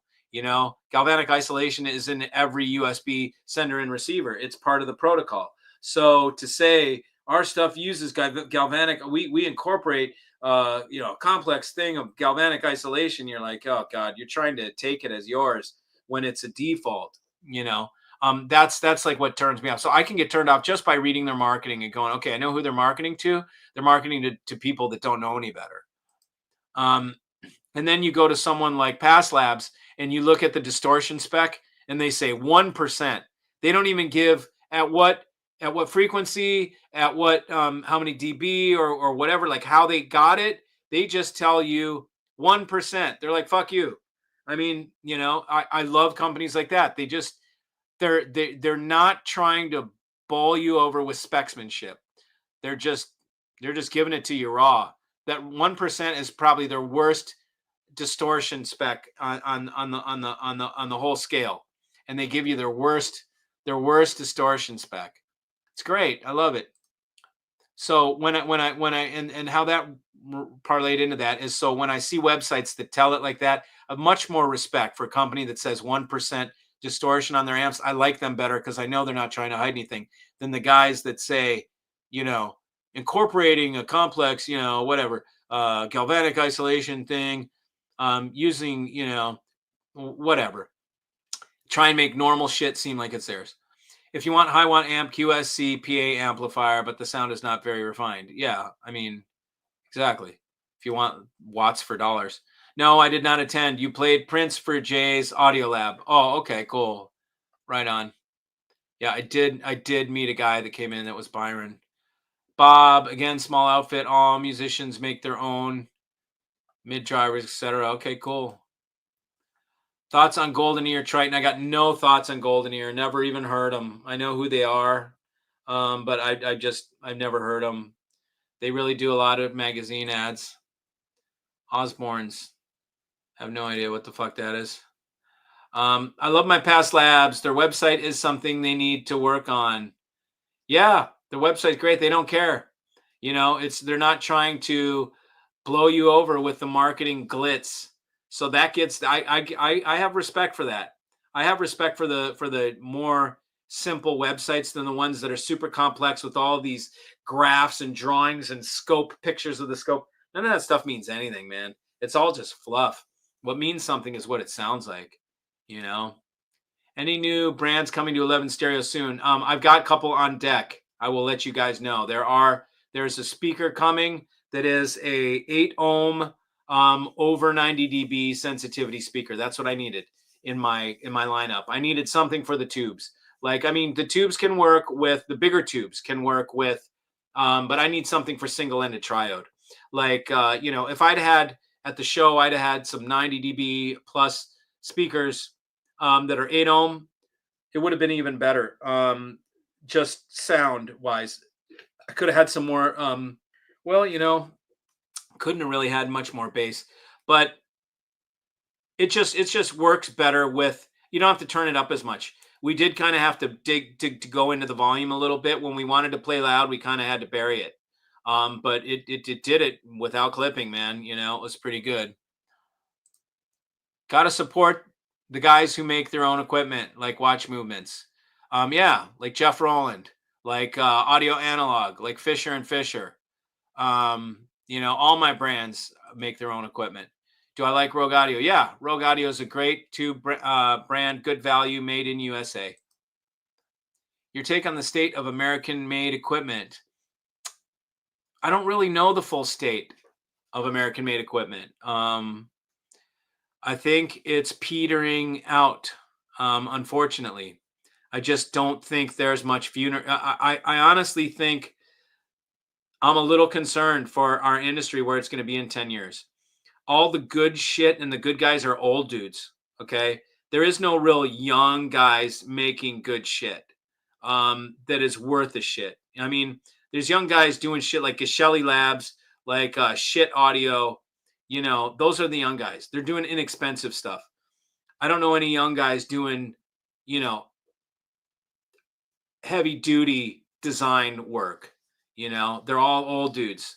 10 years, those old dudes are going to be gone, or they're going to want to be with their grandkids, or, you know, and I don't know who's going to fill their shoes. So I don't know what the state of it is, but buy your shit now.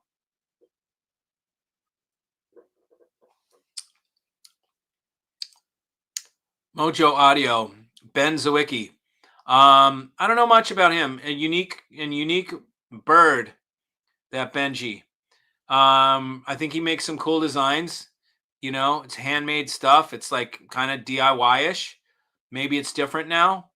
But not bad from what I know, you know. I don't know. I don't hear about none of my customers really have it. A couple of them had the DAC back in the day, but I just don't really hear the name so much anymore. Love the sound of First Watt Nelson Pass design. Unfortunately, another old guy in legend. Yeah. Thank God for Nelson. I think Chinese audio manufacturers have better software implementation, while U.S. manufacturers have better hardware. Okay. Well, the tariffs are coming, bitches. Great guy. Yeah, he is. Thoughts on Evolution acoustic speakers? I don't even see that guy around anymore. Is he even alive? I think they're big. I've heard them on several occasions, and I didn't think they didn't blow me away. They were with Dart Seal. I'm walking into a room of all this super exotic stuff, expecting it to blow my mind, and it really didn't. So I never thought it was that great. Is the company still around? Is that guy still around? You know, plus I think there's some weird history and inside information associated with that brand that I won't go into. Great guy. What about Audio Note? Yeah, Audio Note's that's a whole cult. You do Audio Note or you don't. You're either part of that deal or you're not, man. Audio Note is some great stuff. It sounds great. They know how to tune. And I like Peter. Aragon Acoustics, home theater. Ever think about building some system options that are all made in USA? Yeah, but it's tough, man. I used to be only American. At that point, I was so hell-bent on American that I only sold American stuff. But there's like, what American speakers are there that I really like? None. I mean, it's all kind of hi-fi sounding. I don't know any real musical American brands that I like. So I import shit.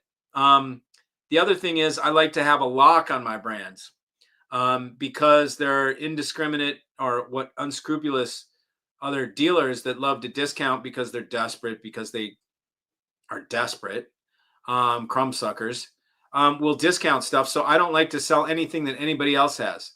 So I own my brands. I get exclusive distribution. I get shit that nobody else carries, except for things like Playback Designs and Jeff Rowland, because they're not adding any dealers and they're very discreet, are very picky about the guys that they choose. Like, you can't get Playback Designs right now if you're a dealer. You can't even get it.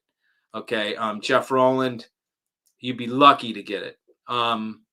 So either those brands, which are both killer American brands, but I don't know any speakers that I like that are American, so I go to Germany. Kevin, yes, still around. Okay.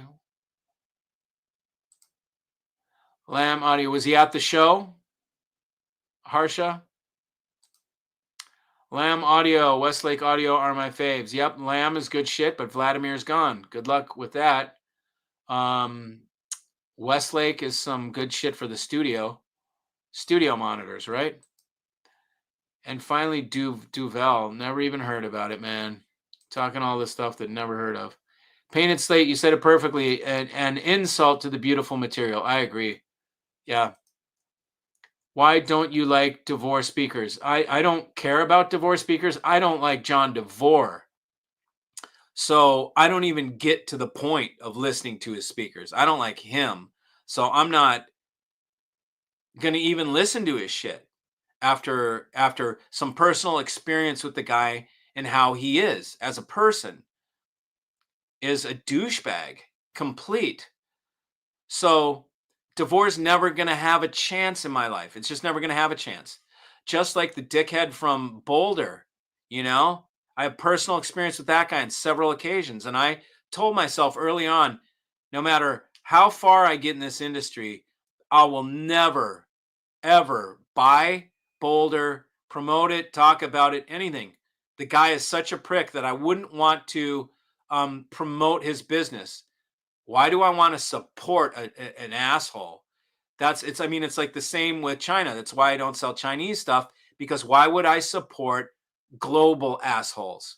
Why would I support a regime, a state that doesn't let people practice the religion that they want to? They don't let them, they censor their speech. They can't give their own damn opinion about shit.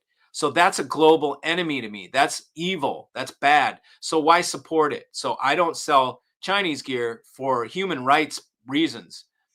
So why do I, and as far as audio is concerned, I don't want pricks in my industry. Okay. I call it my industry. It's everybody's industry, but I don't want, we've got enough pricks to deal with in the world. We don't need them in our industry. Our industry is about music and hi-fi and having fun.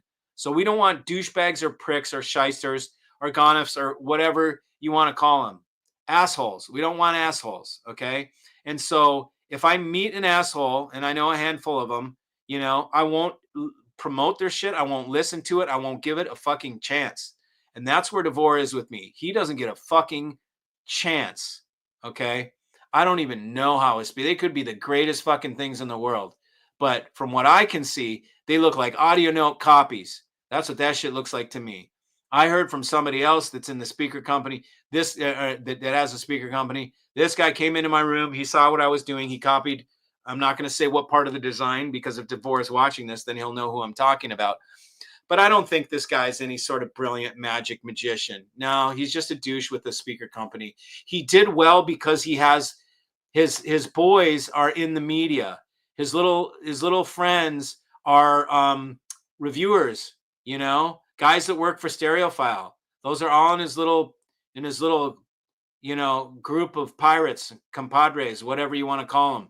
You know, the little New York hipster group, you know, they all help each other. They help their own companies do well with the media. And and believe me, I know this from firsthand because I've had run-ins with them and with their links to the media and how they use it to help themselves. So fuck those guys, you know? And so, yeah, fuck John Devore.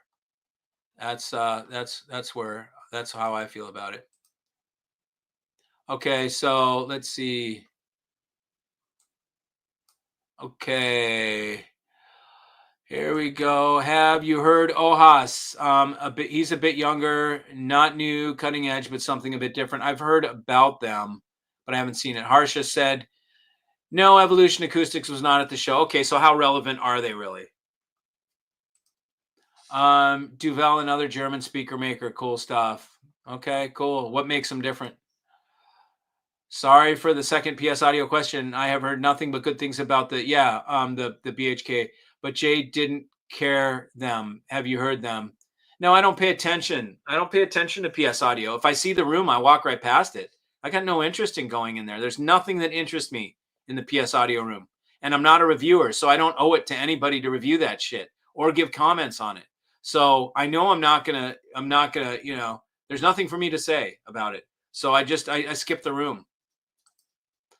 Hey, Mikey, I wanted your previous videos. I noticed your room has slanted ceiling. Please tell us how this affects sound. Also, I think I spotted some HFT dots. Is that what I'm seeing? There are no HFT dots. It affects sound because it's like a horn loaded, you know, like you go to an amphitheater and you know how the ceiling goes like that. It's like a horn, right? If you can do that with the room, it's better. So you always, if you're building a room, you make the wall behind your head taller than the one on the front, and it gives you, it's better room acoustics. That's always the way that you do it if you're building it out. Live next to a limestone quarry. Would that make good speaker cabinet? Have no freaking idea. Only American speakers I can think of is RBH or Tyler Acoustic. Tyler's not bad, but it's not high-end audio. And I don't even know RBH. Tyler's a good guy, though, by the way, Ty. Have you heard of a guy called Stuart Ono from Audio Direction in Hawaii? I believe Mark Levinson knew of him. Never heard of the guy. Ohaus is so popular in LA's boutique store. Oh, okay. It's cool. How's that Gavin Newsom treating you? There's a stab. Duvel, cool. Omnis, okay, cool. Damn, that's a WWE takedown of John DeVore. Yeah, man. I mean, and I've got personal interaction with him. And then what he did with his media contacts and butt pals, I'll call him whatever, is, you know, that's a rude way of saying it, but fuck him. You know, I mean, that's how I feel about it. You know, I got nothing. I shouldn't say that, but his little chums, right? His little chums, his little boyfriends, his little good buddies. You know, look, I got a man wife. His name is Big John. You see him at the shows. So, but nonetheless, you know, he engaged a guy that worked at, who's his friend, who worked at Stereophile, and used it against me, which got the guy ultimately fired from Stereophile. And then 7 years later, 7 freaking years later, he did a video on it again to try and slander my name. 10 years later, I'm sorry, 7 years later. So the guy's a douche. He's jealous of what I've achieved. He's just a sulky, little arrogant dude that thinks his shit's magic, and it's copies. It's nothing that he has innovated. It's copies, you know. It's copies of, from what I can see, it's a copy of an audio note. But yeah, that was a WWE takedown. I got no restraint, no sympathy for that guy. He is just, you know, whatever. You like his shit, good. Get away from me. Which type of amplifier do you prefer with a Fisher & Fisher? 470M or 570? A Donizetti, Jeff Rowland Class AB, AGD, Class D, GANFET, or NAT tubes? Okay, what's your budget, brother? I mean, the NAT tubes that work with the 570 are $40,000 or more. Okay, I can sell you a Donizetti that is not even in your list, an audio analog Donizetti that's 250 watts per channel, that is $12,500, that will absolutely throttle the 570s. If Ted's still on here, Ted, you can tell him. I sold Ted a pair of 570s and a Donizetti, and it kicked royal ass. But GANFET, okay. The Class D is out of the running for me. I don't even consider Class D anymore. It's not even a consideration. Class A, B, and Class A supersedes it, man. It's better. It's older technology and it sounds better. The new Class D is too perfect, man. It doesn't have a soul. It's not. It just, look, I could have any amplifier I wanted, any circuit topology I wanted in my own rig. What do I use? I use Jeff Rowland and I use audio analog Class AB. I use Class AB solid state, or I use the big tubes. But I don't use the Class D. Class D is out for me. You know, the GANFET from AGD is a great amp. It's super cool. It uses really neat technology. It's super clean. And it's neato. You know, it's got a neato factor to it. It's novel, but it didn't have the staying power. And I never get a return on a audio analog, and I never get a return on a Jeff Rowland. I do get returns on AGD. AGD is one, I mean, because everything I have comes with a money back guarantee. If you don't like it, doesn't kick ass on what you have, you can send it back. You get a full refund. AGD, on several occasions now, I've gotten returns. I never get Jeff Rowland back. I never get audio analog, and I don't get Nats back. So I pick the stuff that doesn't come back. So I don't know. There's nothing wrong with it. It's just I choose the other ones. The guys at Magnapan are really cool. Absolutely, they're good guys. Bend over, buddies. Yeah, I know. That's I hate to go to, like, you know, 5th grade level of like mudslinging, but I'm tired. Have you heard the band Red Clay Strays? No, I'll check them out. Sounds like a Southern band if it's Red Clay. So I'm gonna put you down as maybe. I like this guy. That's funny shit. Yeah. Do you still have the Nat amp with the big tube? No, man, I sold them all. I got more coming. I sold them all. Those things don't stick around. Oh, wait, I do have a set of Magma M's over there. Yeah. I got to pull those out, man. Those are mine. I don't want to sell them, man. If somebody wants to buy them, I'm going to have to sell them, but I don't want to sell them. I want to pull them out of the box and get them into my rig before they need to go bye-bye. Anyways, I think I still have them. I better look.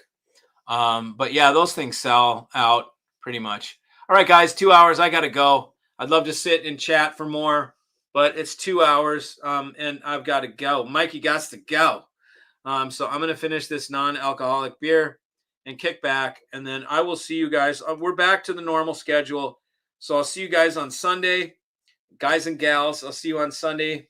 May have a guest by then. And I will put some other videos. I'll do some editing and get some videos up. Red Clay Strays are from Alabama. Of course they are. Yeah. Good night, guys. Good night, Wes. Richard Vandersteen is God in speaker design. To some people. Some people like you think he is. I don't, however. I've not heard Vandersteens that like blow my mind. Are you local? Do you have a system I can go listen to? I think Von Schweikert's are better. For the V speakers, I like Von Schweikert better. We appreciate the wealth of knowledge. Thanks, brother. All right. Good night, Byron.